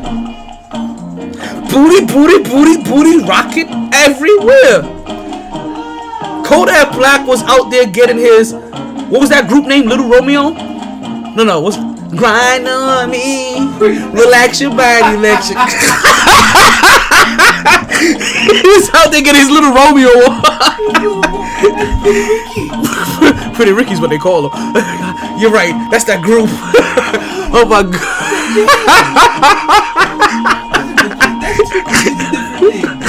I know, because Little Romeo is Bow Wow's son. I mean, not Bow Wow's son. Best of Peace. That was like the worst beef ever. Little Bow Wow and Little Romeo. That was beef. I don't know. We had the battle. That was the worst battle. That was the worst battles of the Littles ever. You talking the verses? The verses. They had beef when they was a little kid too. They had a little thing. That was never real beef. That was that dumbass shit. They didn't even know how to play into that. That's how you know it was bad. They didn't even know how to play into that shit. But who was that young person that Kodak Black was dancing with? Apparently, they're also. I'm watching the bitch right now again. Kodak Black? I'm like, damn, nigga, just go fuck at this. Because basically, if you guys haven't heard, Kodak Black was caught at the Florida Panthers game, and at the Florida Panthers game, he happened to be with whoever his missus was, and one of his hoes. Let's just say that Kodak Black, like I said, he was over here talking about like this is what we do. I can't remember the song, but he was over here listening to baby making music in his head. Oh shit. Copyright. So here's the shit. When you first look at this shit from a distance, you would literally thought that Kodak was fucking at the fucking game. When you first look at this. Yo, I just realized he is making WPLG Local 10 News in like on the court on camera segment. Imagine becoming trendy just because. Let's see. Oh my god. Look at that. I want to know what song was playing to have Shorty twerking on him. I need to know the song. Well, it had to be something because look at the people in front of him. They're rocking. Look at the people in the row in front of him. I don't know. Go look at this. There's like 3 white people, right? like right there in front of him, and they're over there doing their little what people do when they try to dance to TikTok, twirl, swivel, twist, connect, whatever it is, snap, pop. At least that was his fiance. See, look, see. At least the shorty was his fiance. Listen, and no doubt, We love to see it, Kodak. considering this is everywhere, I want to point out the fact that they were not having sex. Multiple other videos confirm this. Please stop spreading lies. So, yo, that's actually why he's trending, because everybody thought he was fucking up there. Which, not for nothing, Kodak. From a distance, the distant angle, I'm like, hey, yo. Shorty's attire looks like, from a distance, like her pants are down. Yeah. And not for nothing, Kodak. If you were fucking up there, you'd be a real fucking goat, nigga. Because I would try to be. Listen, if that was me, I would try to be fucking up there. I love me some balconies. I am a balcony fiend. Listen, I don't see a balcony that I don't think about fucking on. That's a fact. Listen. Every house I buy, you understand? When I pass by houses, I look at it, I'm like, ooh, that's a nice balcony. Like, I'm like, that's a front door. That's a nice yard. Oh, that's good space. But like, ooh, that's a nice balcony. Like, ooh, you can do some work on that balcony. Ain't nothing like a dope balcony facing the ocean. Oh. Listen, The type of sex. ain't not like a nice balcony facing the street so all your neighbors can see you fucking as they drive by. Like, fuck that. Just scar the whole neighborhood. I'm sorry. Like Some great balcony sex. Good time. So Kodak Black makes his Big up Kodak Black. for real, and not for nothing. It reminds me again that I really gotta go to a hockey game this year. I really, me, Sugars and I gotta go to a hockey game. Man, it's on lit and worth paying my money for. You know what I'm saying? I'd rather catch them with the Rangers for that. Listen to this tweet.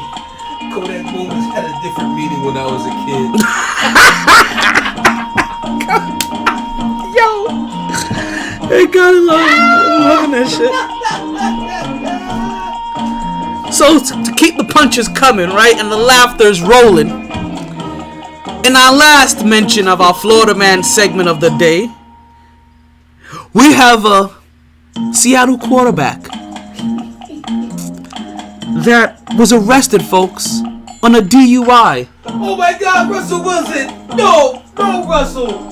No, Russell! I ain't gonna lie. That's what that's what the headline was meant to. It was made you like, wait a minute, Rusted? What? Oh no! Russell Wilson? It's not Russ. It's Mr. Miramar himself. Don't call him that, please. Don't call him that. Oh my God. Yo, Florida's own Mr. 954. Sorry, he probably came up in the era Mr. 754. 754. Mr. I get punched in the face by my own teammates. So you guys get the punchline by now, right? Geno Smith himself gets arrested for a DUI, right? Now, I don't know if you heard this portion of the story. Who's that leaving for? Wait, who's that? Jones Jr. Okay, as long as it wasn't DeMar DeRozan.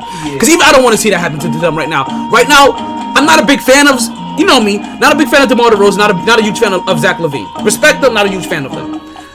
Don't like Chicago. So, but I like what they're doing this year. Like, they are doing something impressive that oh yeah, he just My knee hurt looking at that. just like how last year, like I said, I would be. Ooh, and that's his bad leg too. That's why he got that shit on there. It's a hyperextension like a motherfucker. Oh! Hopefully those are just sprains. And even if those are sprains, that's some bad sprains. Hopefully those are sprains. With the way he be jumping and dunking, oh Lord, they gotta bring out the fucking wheelchair. Shit. Lord have His mercy. Please have His mercy.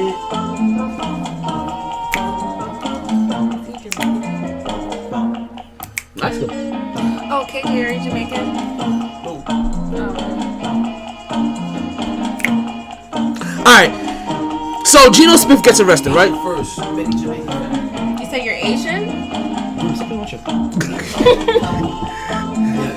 What's going on? Oh shit. What's going on? Can't hear y'all. Oh, Mark. What's going Mark on? popped back Can't into the hear room. y'all. Okay. Fuck. That's Mark. That's Mark. Yeah. It didn't sound like it. Sounded like Will for a That's what I'm second. saying. It now sound like Mark. We hear you. What it do? What it do? Can't hear you. But stop talking. Go. Yeah, I know to, you hear me. Go to the I see vids. the little green light go around the emblem. Boop boop. Okay, I had to mute him because he's gonna talk randomly. So, Geno Smith gets arrested, right? And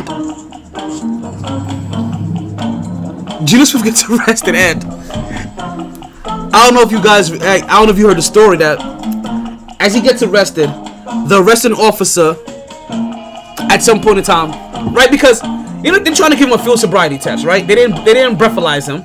They're giving him a field sobriety test. While you know, at some point in time during the either before or after the field sobriety test, the officers tries talking to him, right?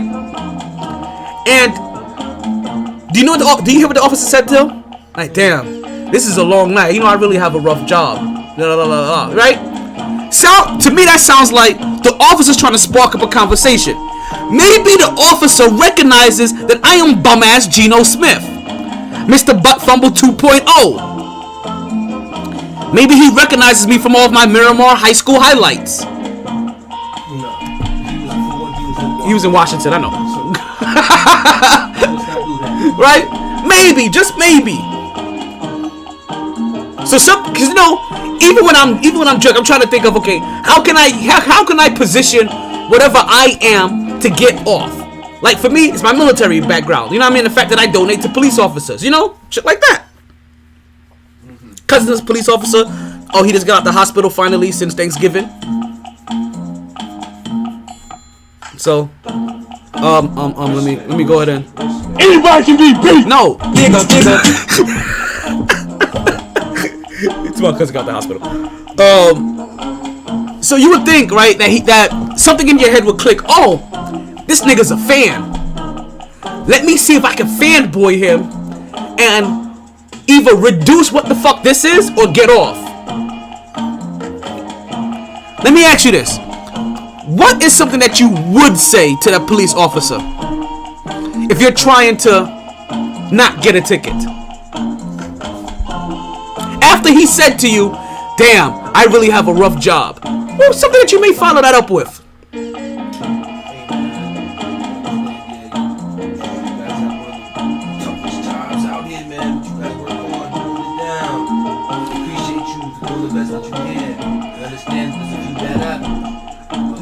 You sound like yeah. What would you not say? Man, fuck your job, bitch. Or all you fucking do is fucking kill people and shit. You will complain your job is hard. You pussy ass motherfuckers just take the gun out and shoot people. Talk about your job is hard. Your job ain't hard when you going around taking all of our fucking money, killing us. Now, along which lines do you think was Geno Smith's response? Was it A or B? Not gonna lie, this is perfect music. it's like a game show.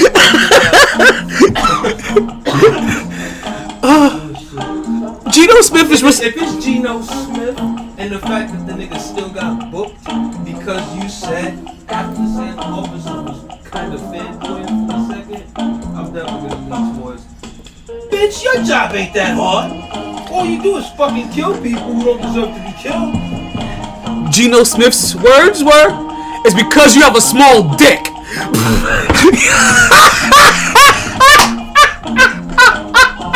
He was like, cause you know the officer went into like, listen, I have a rough job. My wife is complaining about you know, it's too many hours. You know what I mean? She's never happy. Geno's response is, she's probably not happy because you have a small dick. Give him the old dick twist. Twist his dick.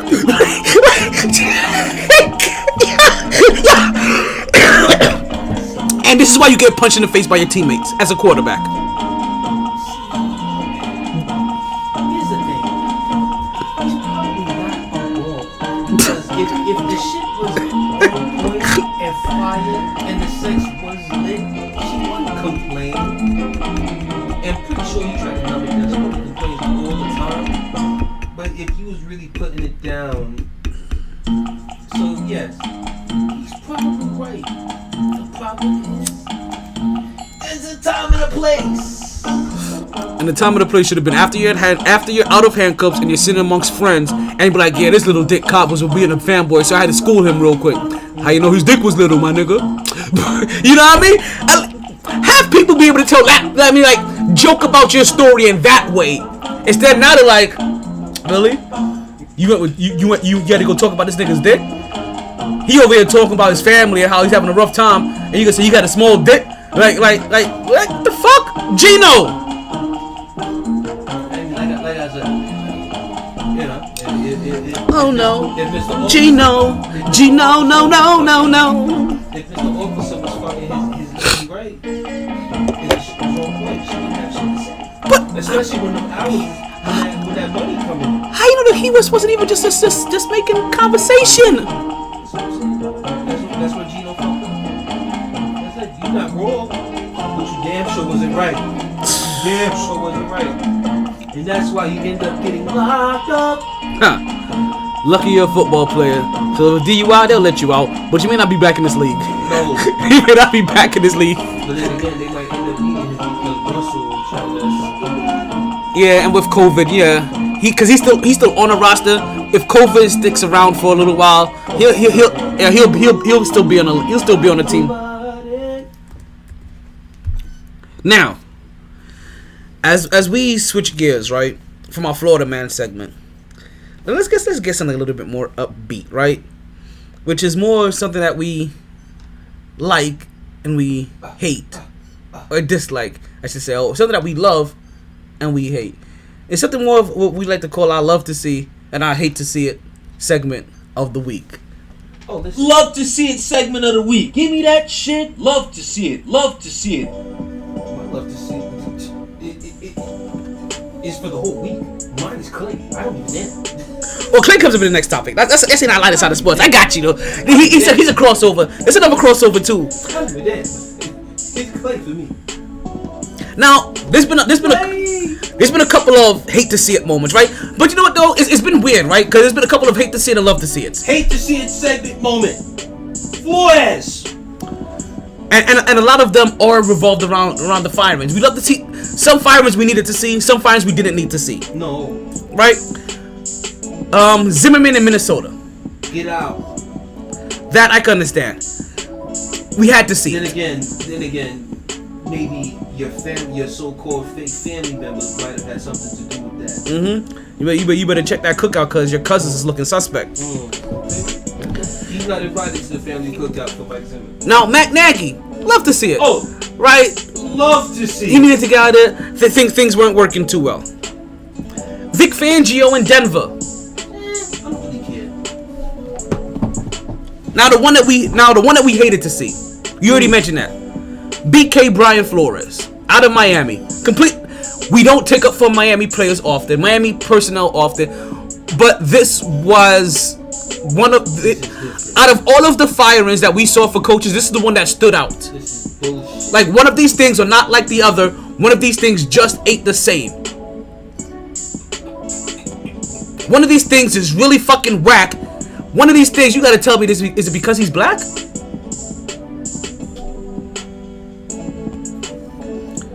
7-0 run. I understand you started off 0-7, but you make a 7-0 run, 2 seasons of a back-to-back winning season. You came off a horrific season before him where you had to replace the gays,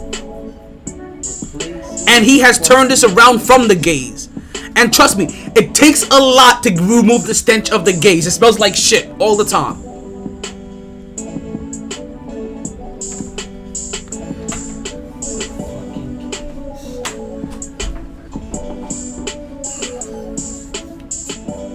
So when Brian Flores goes out, it makes us wonder. But one of the ones that we love to see and we needed to see, but still hated to see at the same time. No, I'm not talking about. No, we hated to see Miami. We hated to see Brian Flores. Trust me, the one that I think you're going to is a both. Is a love to see it and hate to see it. My next one is just love to see, because the New York Giants finally got it right. Let me explain why it's a hate to see it. Why did it take so long? Why did it take the Dolphins having to fire their coach? Why did it take everybody getting in an uproar? It was clear as day. Yo, you know what? Hate to see that. You're right. I hate to see that. Cause like they did the right thing, but they did it you did it kicking and screaming. Yeah, it's like you did it in the most circus way possible. It's almost, and you know what? No, you're right. It is a love to see it and a hate to see it, because love to see it because it had to be done. Hate to see it because why did it really take so long? Did you sit back and honestly? Because I'm not. You know what though? I'm gonna agree with you because I had this thought at one point in time. Did you wait to see the outcry of the fans before you made your decision? Was it were you planning on keeping him, but then you just saw how things transpired over the last after you got rid of Gettleman and the fan base and everybody got whiff of what was happening, even your own half owner. Because remember, the guys that we talk about as the owners all the time are only half of the owners. Mm-hmm. It's the Tift and the Merritts. Is that who it is? The Taft and the Merritts. The Maras and the Tiffs, yeah. Yeah, Maras and the Tiffs. There we go. So the Tiffs are the money people, and the Merritts are the football people, right? So every time that you hear that the New York Giants are keeping people in house or people that are familiar with, it's people that Merritt has lost with in the past, and he's making sure he gives all of these losers as many opportunities as possible because he wants to take care of all of these former guys first. But now in this particular instance, not only did we have an outcry from the fan base, right? I mean, but it sounds like we may have had an outcry from also one of the other owners. Where the owner said, like, no, this ain't gonna work. This guy. Oh, we got love in the podbean chat. Wow. Like, this guy may actually need to go. Oh, we always got love in the podbean chat. We need, our residential like and sharer. Yes, sir. Our lovable liking loser. 3 L's. Oh shit. Yes, SILLL. Lovable like. So. Oh god. They did it in the most head scratching way possible, because the moment you knew you was getting rid of Dave Gettleman, would you let him retire? You should have gotten rid of Joe Judge, because we talked about this. We saw this already from the New York Jets. This does not work if you're not hiring your general manager and your head coach at the same time. Now, there are outliers out there. There is an outlier team out there. Every time this comes up, somebody brings this up. Like, oh, this happened in okay, great. That's the one team out of 32. Exactly.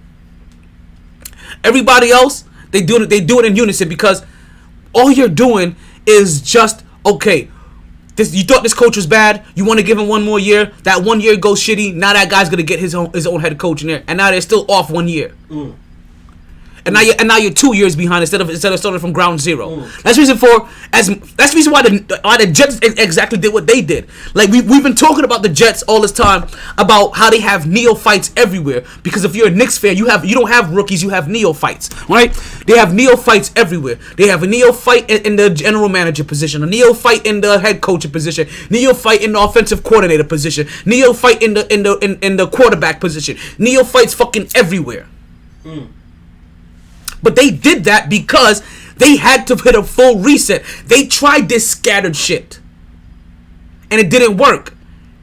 They had to gaze and that shit, and they realized, yeah, that shit ain't working. The motherfucking gaze. Aye.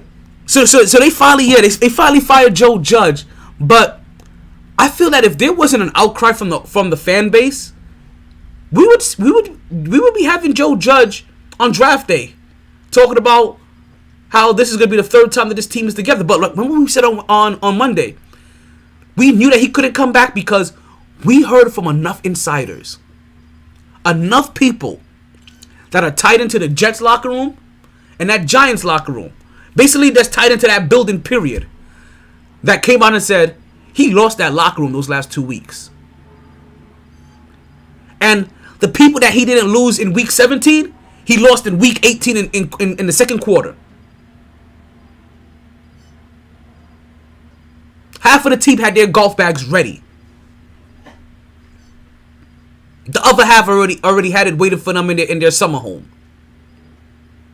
So they didn't have to have it in the arena, in the stadium. I think the people that had it in the stadium just wanted to make a point that, yeah, we're done after this, and we're done with you. Right? We're technically on vacation right now. We're just trying to get through this. Don't worry, we'll pay you to leave. That they will do.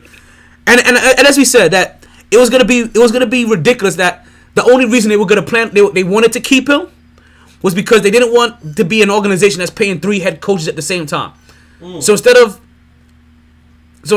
getting rid of the problem, they were actually willing to compound the problem. Just to save a proverbial face, but not realizing by doing that it would have made you even look more dysfunctional. So at least they got it right. You know, sometimes they say it don't matter when you get it right, as long as you finally get it right. Like we're gonna say you've been a hardhead, but at least you finally got a hardhead before you do in life. Like we're gonna say you may have done 6 months here, maybe you had probation 3 times, maybe you even did 2 years in jail. Before you got life, you was like, you know what? I'm gonna find Jesus. And they found they had their come to Jesus moment. And Joe Judge is finally out of there. And that out of there. And that is definitely our love to see it segment of the week. Give me that shit. Love to see it. Love to see it. Now I have a crossover star, right? That I want to mention here. And I'm gonna mention him halfway here without mentioning the game. And I'm gonna mention the game in the next segment. Actually, I'm gonna tease this here, actually. Love to see it segment of the week. Give me that shit. Love to see it. Love to see it.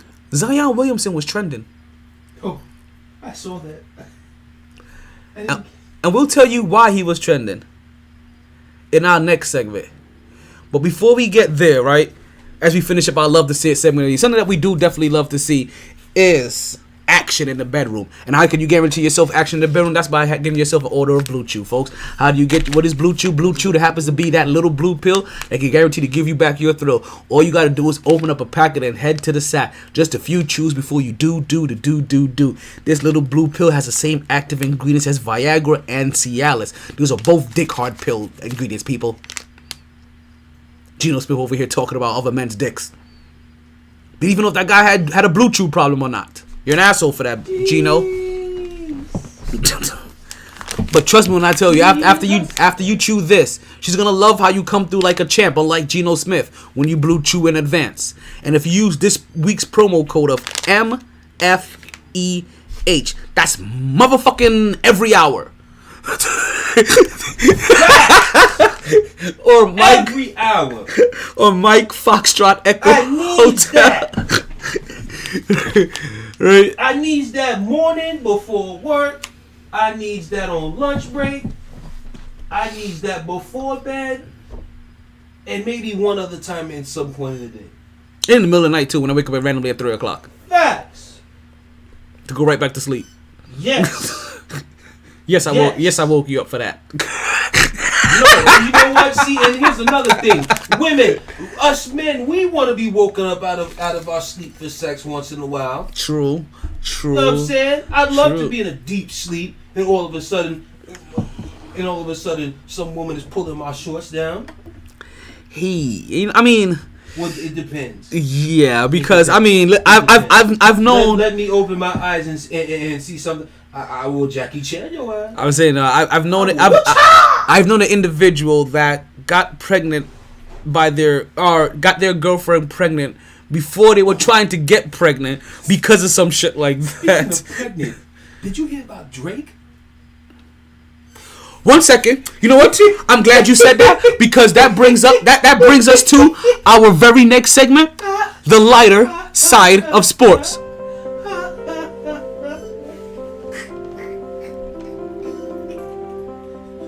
Oh, carry on? Yeah. Oh, this is the lighter side of sports sounding now. I wasn't sure. I thought you had something else to say. So, what happened with Drake? There's an Instagram model suing Drake for this. Now, I saw that. I said, now what in the fuck could Drake have done? It's gotta be something sex related, because if an Instagram model is suing Drake, it's gotta be some type of relation related. Alright, so I go ahead and read this. Now, bear with me here. It says, allegedly, Drake and the IG model allegedly met up on Instagram and the two decided to link up a few weeks ago. The model and Drake had a romantic encounter, and what happened next was, well, crazy! Okay. After the party, they went back to his hotel, they smoked weed for a bit, and he asked if she wanted to have sex. She said he was very intent on ensuring things were consensual, smart man. He started with a bit of foreplay, he rubbed and sucked on her titties for a bit. He then went to the bathroom, came out with a condom. I'm just reading the thing here, so... No, yeah, So pause on this. She said he's about 7 inches thick and cut. They fucked for about 20 minutes. He mostly hit it from the back and eventually came inside the condom. Immediately after, he went into the bathroom to dispose of it. She fished the condom out the trash, untied it, and put an opening end into her vagina. Boy, she was in for a surprise. She said it felt like hot lava was poured into her pussy. She screamed, and Drake ran into the bathroom. He admitted he poured a packet of hot sauce in the condom to kill the sperm. Yo! Applaud that man! Applaud the man them! Applaud the man them! You bitches now will think twice before you go fishing for any celebrity stuff, because the fact that is viral. Do you think Drake is gonna be the last celebrity to do that shit? Drake, that the last man to do that shit. I'm gonna tell you this, Drake. Right, as I have grown to respect Drake over the years. I was always a big fan of Drake, you know what I mean? Because he came through in a weird era, from hard, from thuggish shit to whatever the fuck he does, right? and it took a while. It took a while. Like you had to really imagine that time. Imagine that time you listen to what's it called? As Real As It Gets by Jay-Z and Young Jeezy, because that was a song that came out at the time and Drake got hot. And then of course you got Lil Wayne with his No Sinners 3 or still bumping a million at the time. And then Drake come back over with Best I Ever Had, Best I Ever Had. But his songs go hard though, like nothing, right? But it took time. It took time to get the respect that he has now. But still, in a weird way, I still have a little bit of that feeling from the beginning that I had for him. Like, I respect you now, but I still know that you're a product of your era, kind of shit. Like, you know what I mean? Like, it's kind of like LeBron. He's the LeBron of his era, right? He's kind of like what LeBron is right now. But people rarely eat at his table the way they eat at the king's table. And when I heard this now, I'm like, you know what, Drake? You have fully earned my respect. This last move, because you know what? This is experience. This is some weird ass experience shit where like B. I mean, he's got a 4-year-old now that he had from a porn star. B. To think that you like, damn. After I smash somebody these days, I gotta go out here and put hot sauce in the condom. Was it clear hot sauce though? She see that she look red? That's what I'm saying. That was my very first thought, because I'm just like, yo. Like, was she on her period? So when she saw all that red shit, she was like, oh yeah, I was dripping all over that shit. Like what the? Yeah, and then she. But B, here's the thing. She's seizing her own pussy. Here's the thing, though. When the period, that does you no good. Yeah, that too. That too. Putting the sperm But God, on your period does you no good. Yo. He went to the bathroom. My son put hot sauce. Tied off and the then, junk. Wait, and then the kicker, after reading all of that, I'm saying, I had to go back to wait. And she suing him? I almost forgot that she was suing him. Exactly. You read all that and it's like, wait a minute. And she's suing him? What the fuck is she suing him for? For burning her pussy? Bitch, that's what you get. You had no business. You burnt your pussy. That ass. You went into the trash and shoved shit from the trash in your vagina. Damn, just think. That vagina is a trash can now. Listen, hey, real talk, not for nothing. We need to know the name of this IG model. For real. Because we need to protect the next man there. For real. We can't have not have no man. And you know the wave out here. There's a lot of niggas out here who love to go raw. We can't have no nigga go. Yeah, we can't have another PJ Tucker happen. Not PJ Tucker. What's his name again? I don't know. Damn, what's his name? It's not coming to mind. But either way, we can't have no men put in their raw penis inside vagina that was messed with trash. For real. Was messed with the garbage. Because she literally put a trash can condom in her vagina. And then wondered why it was burning. It was trash! We need to know the name of that person. For real. We need to save all future men who get up. PJ Washington. I said PJ Tucker, I think. PJ Washington. Yeah, we can't have PJ Washington get caught up again. Because this looks like an easy way that he's going to get trapped up. He's like, because he'll be the kind of nigga like, I used the condom this time. Oh, goofy ass. Okay. Let's get back into our lighter side of sport. I really hope this nigga, and he ain't doing what I thought. I'm really hoping this nigga becomes some type of all-star, all-pro player and gets 30 mil a year, something like that. Otherwise, brother man, it's gonna be so tough. The fact that he don't have custody of his kid is ridiculous. Especially when she's able to go that public with how grimy that she finessed him. Yeah, the fact that she's allowed to keep custody of kids is probably the most disgusting part of that to me. Like, what type of judge? Like, judge, how you living with yourself seeing this bitch on social media? He must get a percentage of that pay or some shit. He has to be. He's like, I'm sorry, I'll sue the judge. I'll sue the judge and be like, yo, he's fucking my girl. If I'm PJ Washington, I'm suing the judge. I'm suing the motherfucking judge. So, I want to bring my crossover topic into play, right? Zion Williamson was trending, but Zion Williamson wasn't trending for anything good. Zion Williamson was trending because of somebody else.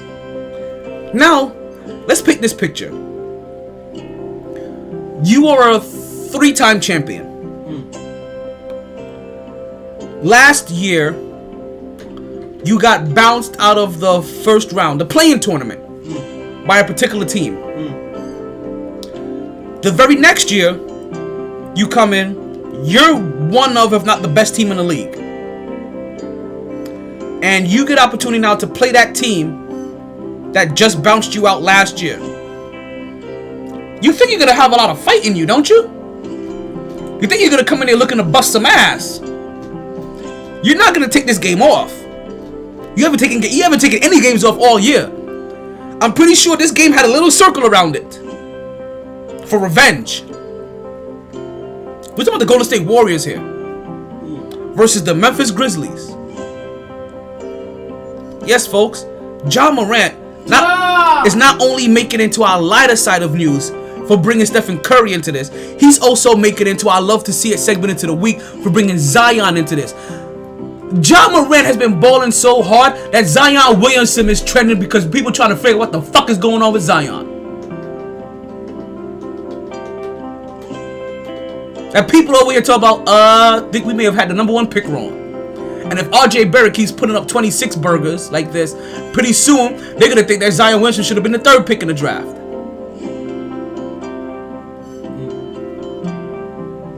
You know, in the sports world, the memory is weak, and fans are fickle. Memories are short, and fans are fickle. They love you one second, they hate you the next.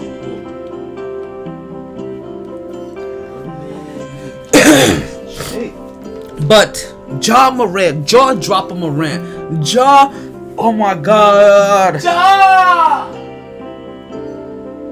this kid is nasty. He had a block earlier this week where his elbows was on the top box of the was on the top box. Oh, whoa. Time out.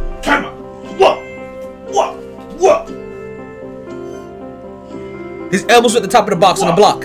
A double-handed block. His elbows was at the top box. Time out.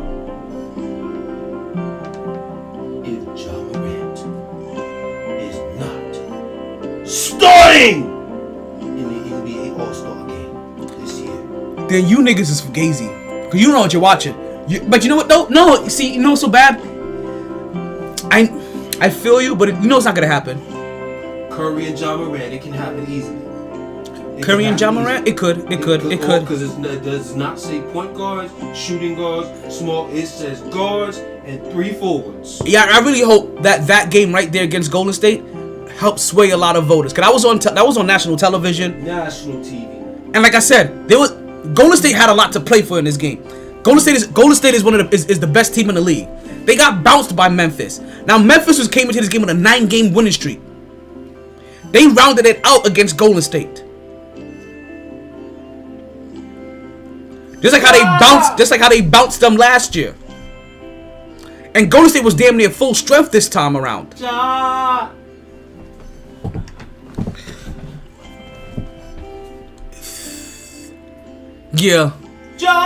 Ja Morant maybe. I think I said this before. Ja Morant may be my young favorite player to watch.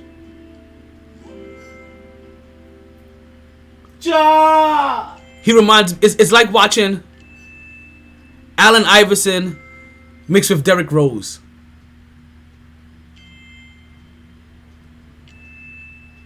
It's ridiculous what this guy does. I feel like how he plays is how we thought. Damn it. Is his first name Darian Fox? De'Aaron. There we go. I think that's how we thought that De'Aaron Fox was gonna play when he came into the league, with that kind of intensity because of his speed. We I thought we thought he was probably gonna play. I'll tell you one thing: if they don't jump off in Sacramento this year, blow it up. They already talking about blowing. Trade De'Aaron, trade Buddy, get rid of it. Believe it or not, one of the other things I take in is a lot of Sacramento Kings talk, because my rookie's on that team, right? And they talk about blowing that shit up. Like, they are not happy with what's going on in Sacramento. And like, there are talks about blowing up because they thought that this year was going to be their breakout year. But again, and maybe because I'm not a Kings fan, I can look at it this way. Because it's kind of similar to what I said about the Knicks when I had to take a serious look at the Knicks. Look at your division alone, and you tell me, where do you get the break at? Remember a couple years, like this last year, the year before, I kept on talking about the New York Knicks. The Knicks fan, like, where do you get the break at? You have Philly, and this is before Brooklyn had KD in them, but Brooklyn was still a playoff contending team. But you had Philly, Brooklyn, Boston, and Toronto. We're talking about champion in Brooklyn. Toronto had just won a championship, and Boston and Brooklyn has been come-ups. It's kind of what Sacramento goes through. They have the Lakers, the Clippers, the Warriors, and the Suns. The Suns and the Suns and the Warriors are the two best teams in the league. Where are the Kings gonna get a? Now, I'm not trying to. I'm just bringing some reality into Kings fans because I hear the Kings someone breaking it up. I'm like, I understand it's supposed to be a breakout year. Where are you going to catch the break? The Clippers are still the Clippers, even without Kawhi Leonard. They just had a 25-point comeback last night. Yes, against was Denver, right? Oh, shout out to shout out to Boogie Cousins going to Denver. Love to see that shit. Boogie Cousins got cut by Milwaukee, but Hate still to see that he left Milwaukee because Milwaukee, you'll regret that. but still managed to find himself a place. And is it in Denver? Is it Denver or Utah he went to? He's behind the Joker, right? Denver. Yeah. Because that nigga Cousins could have been doing this to Giannis. Poking the bed the whole year. Poking the bed. Building more of a mean streak. Build more of a mean streak. So that way come postseason time. And we already told you that. And also, this is how I feel about. Remember what I told you about Giannis? If Giannis Antetokounmpo had the skill set of Brook Lopez, he'd be the best player in the league. So now imagine if he also now gets opportunity to also learn from Boogie Cousins as well, who is just as skilled as Brook Lopez. If not more. And now when Brook Lopez isn't in that game, because I thought having a post anchor was really great for them. Then you get Boogie come off the bench and cook the same. You don't miss a beat because you can run the offense through Boogie while Giannis is on the bench.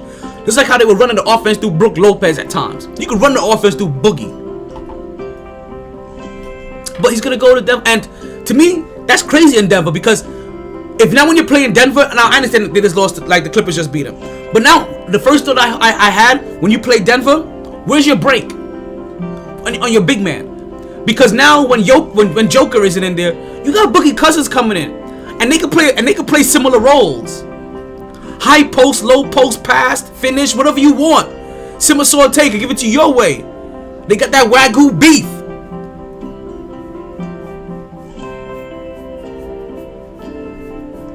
But shout out to Boogie finally seeing him find a new home. I was happy to see that. I tried to.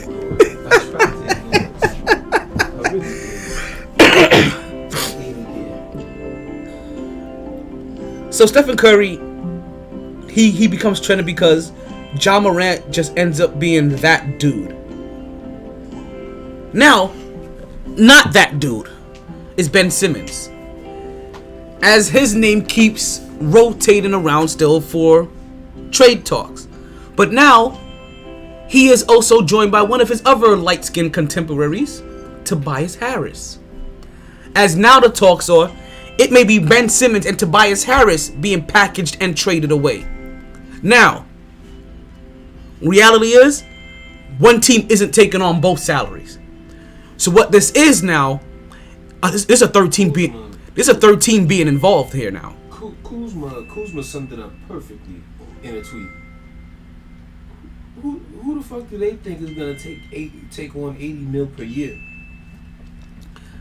But that comes back to the reality. There was rumors that this may be a 3-team trade. Now when you hear Ben Simmons and Tobias Harris, that lets you know it's gonna have to be a 3-team trade because nobody's taking on both of their salaries. To take on Tobias Harris and Ben Simmons, you're gonna have to gut your team. If you're Oklahoma City, you're gutting your team. If you're Houston, you're gutting your team. But they don't want secondary players. They want guys that can contribute and help now. So unless you're getting Shane Gilchrist, just butcher that whole thing up.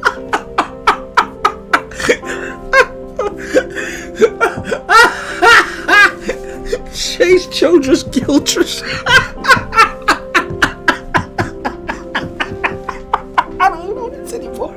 I don't even know what it is. I'm sorry. I butchered it way too much in my head a while ago. I don't even know what his real name is anymore. I've completely forgotten it now. Shea Gilchrist Alexander. Okay. Whew. Shit, it came back to me. Yo, what the hell was that a while ago? So unless you're getting him and then everybody else, that's not gonna happen. So this is now we're talking about a 3-team trade. Who do you get? And can I say I want to see Bradley Beal in Minnesota? Not Minnesota, Memphis. That's good at Memphis.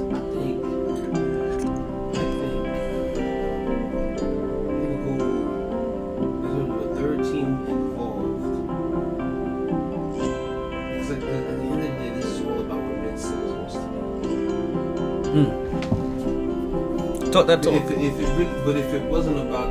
really wasn't about that, I would say one of the teams that you have to involve is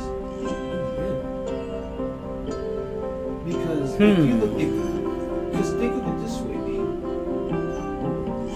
Ooh. I had saw their record earlier when I saw the Celtics smacking that ass again, and I looked at their record. I looked at their roster. They're 15-27 with Sabonis, Karis LeVert, Malcolm Brogdon, Miles Turner, and Justin Holiday as your starting five. You're 15-27. No. That's a whole squad. If anything, that squad should be closer to the flipped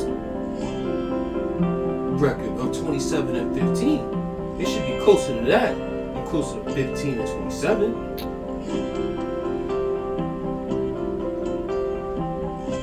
And I think he pulled that trigger in terms of somehow, some way, we send Ben over to Portland or whatever the fuck. I'm telling you, and Ben Simmons can flourish in Indiana. He can. They'll love him there. Oh, he'll flourish. But in terms of making the move, because he could go there, but obviously the talk. That coach is Rick Carlisle, right? Yes. Yeah, he'll flourish there. He'll flourish there. Go there, or Portland, whatever. But for Philly, the person they need to make sure they get out of that. Lance Stevenson? No.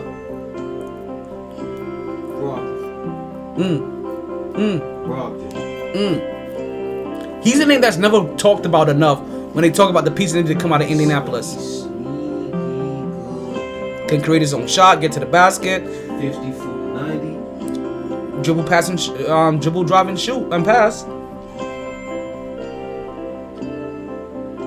Solid. Now, perfect. A pick and roll with Brogdon and Embiid. I mean, is it enough to win a championship? Probably not. You probably need one more piece. But at least you got a guy who, on any given night, can go out there and get you a 30-10 game. Because he's done it a few times in Indiana. And you get that, a 30-10 combined with Embiid's, and granted, he won't get 30-10 all the time. If you get close to his average, which is around, I believe, 18, 19 points per game, 8, 9 assists, get that solidly, consistently, combined with Embiid's like 27 and 11. And it's shout out to Embiid. He's been putting together a string of 30+ point games recently. I mean, just to keep it real, let me just call it like it is. If Malcolm Brogdon is the point guard for the Sixers during that playoff series last year, did the Sixers lose that in 7 at home?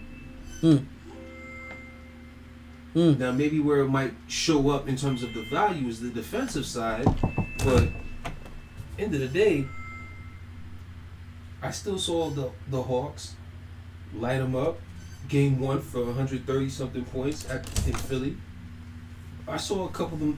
I saw the Hawks come back Game 4 and put over 110 points. So defensively, I mean, shit. I mean, this day and age, when it comes to the NBA, it's become more all-star-like more than ever because it's not about worrying about stopping somebody consistently. It's about staying in that window, keeping the game close, and then that last 5 minutes is when you really get the defensive effort. Granted, there are a couple outliers, but for the most part, it's pretty much what you see. Definitely, yeah. Basically, it's about slowing them down. It's definitely not your father's NBA. That's for damn sure. And you know how we know it's nothing not our father's NBA? In our last segment of the lighter side of sports, we have one Devin Booker. As Devin Booker is playing proving that he's light-skinned. Is playing the Toronto Raptors in an empty arena for the most part. And while he's taking free throws, something that has been going on since the beginning of time that I've known of basketball, there's an individual behind the free throw basket in a suit, a big old dinosaur suit, trying to distract him. And he succeeds in distracting him. Devin Booker complains, and the mascot has to move for a quarter? It's the light-skinned tendencies. I don't get this. Was this only because there were no fans there? Because what happened a while ago happens every game when there's fans there. That's not Kobe-like! There are fans there with signs. There are fans there with thunder sticks. There's fans there yelling. There's fans there dressing up as other people, doing impersonations to throw you off. There's fans there painting their bodies in green suits, in yellow suits, in white suits, in black suits, in pink suits. And there are also mascots in those stands dancing, carrying on, trying to distract you. And Devin Booker, you complain at the folks, that is the highlight of our light skin moment of the week. Damn sure wouldn't see my goat complaining about something like some fucking mascot underneath. Like, I ain't gonna lie, like this only happens when the best player in your league is LeBron James. I'm sorry. I'm you know what though? I'm gonna start blaming how these players act exactly how we should be blaming it. Because you know how they say, oh, to be able to coach the team, I need to be able to coach the best player. And if you let the best player on the team get away with murder, then it kind of trickles down to everywhere else. Well, this is what happens when also the best player in the league is also fugazi and acts kind of soft and cries about every little thing like this. You get other guys that isn't as great that feel like they can follow suit, and other people that isn't as good as LeBron James have been following his lead for almost 20 years, and has been fucking up the game of basketball his whole entire tenure. Especially when all of the elder statements left the game and LeBron James became the OG. Because the OGs that used to be in this game, the Kevin Garnett's, the Kobe Bryant's, the Rasheed Wallace, the Ben Wallace's, the Chris Webbers, the Chauncey Billups, the Vince Carters, you understand, the Rip Hamiltons, the Reggie Millers would not be complaining about that shit. And they would check you. Hey, young bro, what the fuck are you doing? That's the mascot. You can't let that. If that's distracting you, how the fuck are you ever gonna win? How can I pick Phoenix as a favorite if you're over here distracted by a furry, big-ass, goddamn, red-ass Barney? How is Barney's cousin distracting you?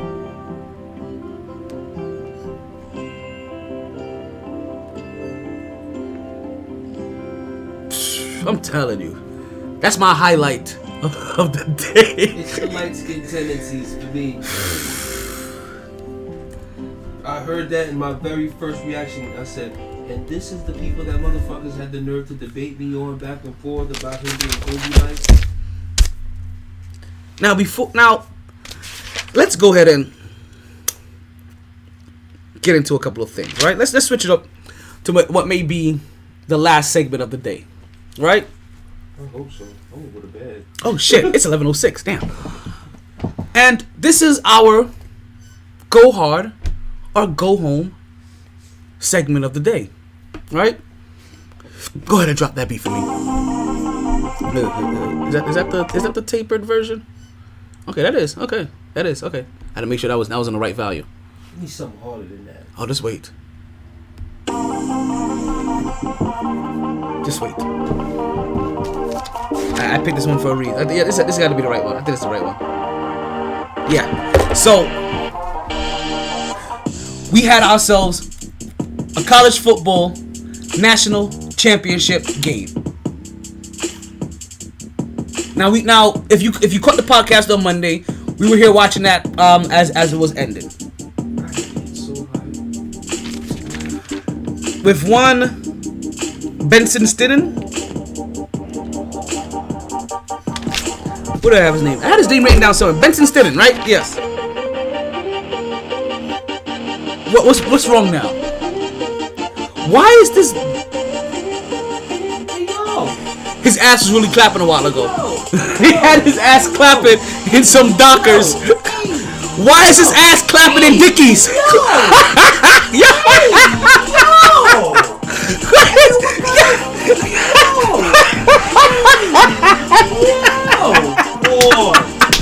What is going on here? What commercial is this?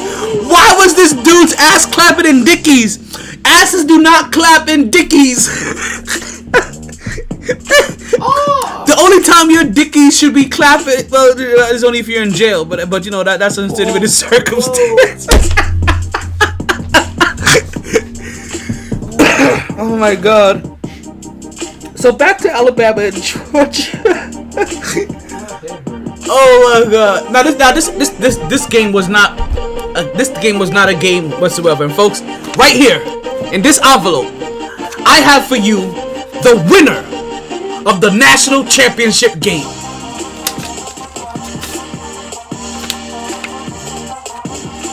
It wasn't Alabama. It was Georgia, folks. Georgia. We ride and die in Georgia all the time in Georgia. That I'm on my mind in Georgia. It gets meaner and meaner.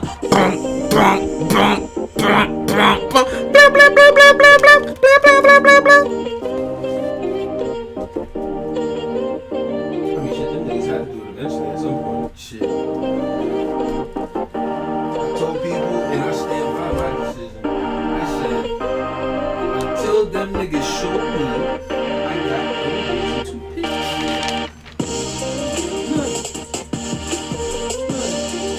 Now, credit to Georgia, but one thing I would also like to see, how that game would have panned out if Alabama's two best wide receivers didn't get hurt. That is one thing that definitely helped turn the tide in that game. I think it was like in the second quarter. Yeah. Second quarter, you had the top wide receiver for Alabama out, and you could say that honestly helped turn the roll tide. Their whole defense completely changed after that in terms of how they played, the confidence that they started to play with, and then the lack of confidence for the rest of the receivers who now had to step into the big boy shoes. And that particular game is that particular moment. Let's just say it didn't go as smoothly as switching out Tua got a tongue twister for Jalen Hurts, or switching out Jalen Hurts for Tua got a tongue twister. It didn't go as smoothly as that. Would you not for nothing? You would think it would go a little bit more smoother than having to switch your quarterback. But you know what though? That goes to show you. That goes to show you though, right? Listen to this. How weird this is. When you switch quarterbacks, it forces the defense to really have to change their complete scheme, and they don't have no clue how to guard you. When you switch out your wide receiver, it allows them to relax because now they can come after you better. Exactly. Because when they switch to the quarterback, they're timid. They're like, oh, we don't know what the fuck. Like, y'all don't know if you got a gun. I don't know if you got a knife. You don't know what I'm gonna do, Holmes. On top of that, remember, even though that's a stud Heisman quarterback back there, yes. So you take away his two top weapons that he wants to throw the football to in that kind of a game, he's gonna be out there looking scrambled.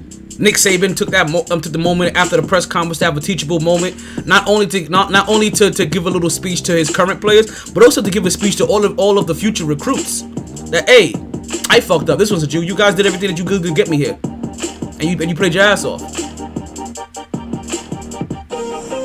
Now, for Saban to do something like that, just know next year when the odds come out, the national champion. Are there any playoff games this Friday? Okay, so on Friday we'll go ahead and review this wild card week. We'll do our picks. It's gonna be crazy. Cowboy fans, don't let it happen. We'll do our picks on Friday. Cowboy fans, don't let it happen. Now, not with that hot shit that you've been jacking this year. Let me tell you. Let it happen. I'm telling you, I will be ruthless. Now I had to get one thing. I had to Let get. Jimmy G do it. Oh, if Jimmy G does it. Jimmy G, I promise I will never say anything bad on your name again if you do this one thing for me. Now, oh, that's right. Listen, if I was, oh my God, listen, I'm telling you this right now. Don't let it be because of Jimmy G. San Fran. Because of Jimmy G. Play the Jimmy drop. Because let me tell you, this is all you'll hear on Monday. If this is the reason why, you will That Jimmy. That Jimmy. And that's our version, but we gonna play the Oh no, yeah, you gonna get the extended Angie Martinez version. You gonna hear this. You gonna hear this. Oh, I can guard him. Oh, I got a lot of pause. You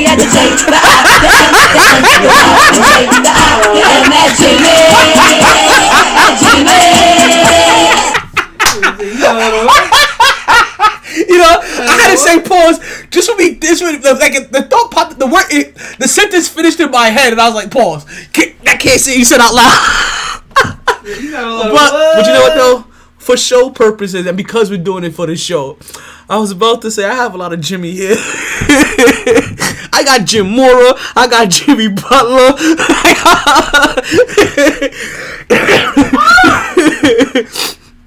So lastly, right? The very last thing that I have to say to you guys, and we're gonna end the show here, on why Joe Judge had to leave, because he's a cunt. I don't think you guys realize how we were being looked at. Now, I mentioned about players, right? Guys like Chris Canty and Bart Scott, Damian Woodin and them that were giving me just enough. You know, they can't give all. They only could talk about enough to give us information, but enough to also still be trustworthy to the people that's talking to them, right? But those are former players, so I can understand how sometimes people may think, oh, these are former players. They're in talking head positions. They're just saying shit. But let me tell you why Joe Judge had to go, because this is what current players were thinking. 9 on the -5. Let's go in goal line personnel and run a QB sneak. Yeah, you would call timeout there. We'd audible. Call that one in, Matt, and let's see what happens. This is the best quarterback, talented, MVP. Your two-time MVP almost, laughing at you on what is technically his pseudo radio show. Now, let you guys know, this question wasn't prompted. This was another question, and it just happened to be like, yo, sticking it 9? Let me hear you. Who's this? Who's the offensive coordinator? Who's this head coach? Because he calls him out. He's like, let my head coach call that shit.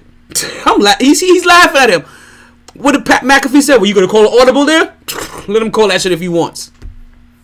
That ain't flying. That shit ain't flying. Fourth quarter. Unbelievable. The breakdown that shit is unbelievable. He had on that was pretty amazing. All right. That's what current quarterbacks were thinking about Joe Judge. So, if anybody out there thought that maybe Joe Judge should have been kept, that's your number one reason right there. If you thought that, hey, the Giants had an opportunity to possibly get an Aaron Rodgers or Russell Wilson or anybody, it wasn't going to happen with that head coach. No. Yeah, but listen, you better go offer Sean Payton $40 million and get him out of fucking out of New Orleans. Fucking Lou Riddick. And with that, I know that you guys don't like to hear the end of the podcast, but I hope you guys continue to catch a wave that never subsides. I don't want to leave you, but sorry, B. Yeah, work them all. I tried. Honest. In like a few hours. And I'm not even. This won't even be a shareable audio. This is exclusive. You catch this live, or don't catch this one at all. No lag. No lag. Who did we forget? Gonna share my talents with Podbean Live. Daniel Jones was trending. Always knew I'd take the pod there. Count your days, just a lot later than a lot of listeners thought. This is last year. This is gonna be his last year. Gabbers. Well, maybe not the last. Scottie Pippen was trending. Munchkins got good mic skills. New, improved MyT podcaster. Potting down now. Last call for drinks. Bars closing. Sun's out.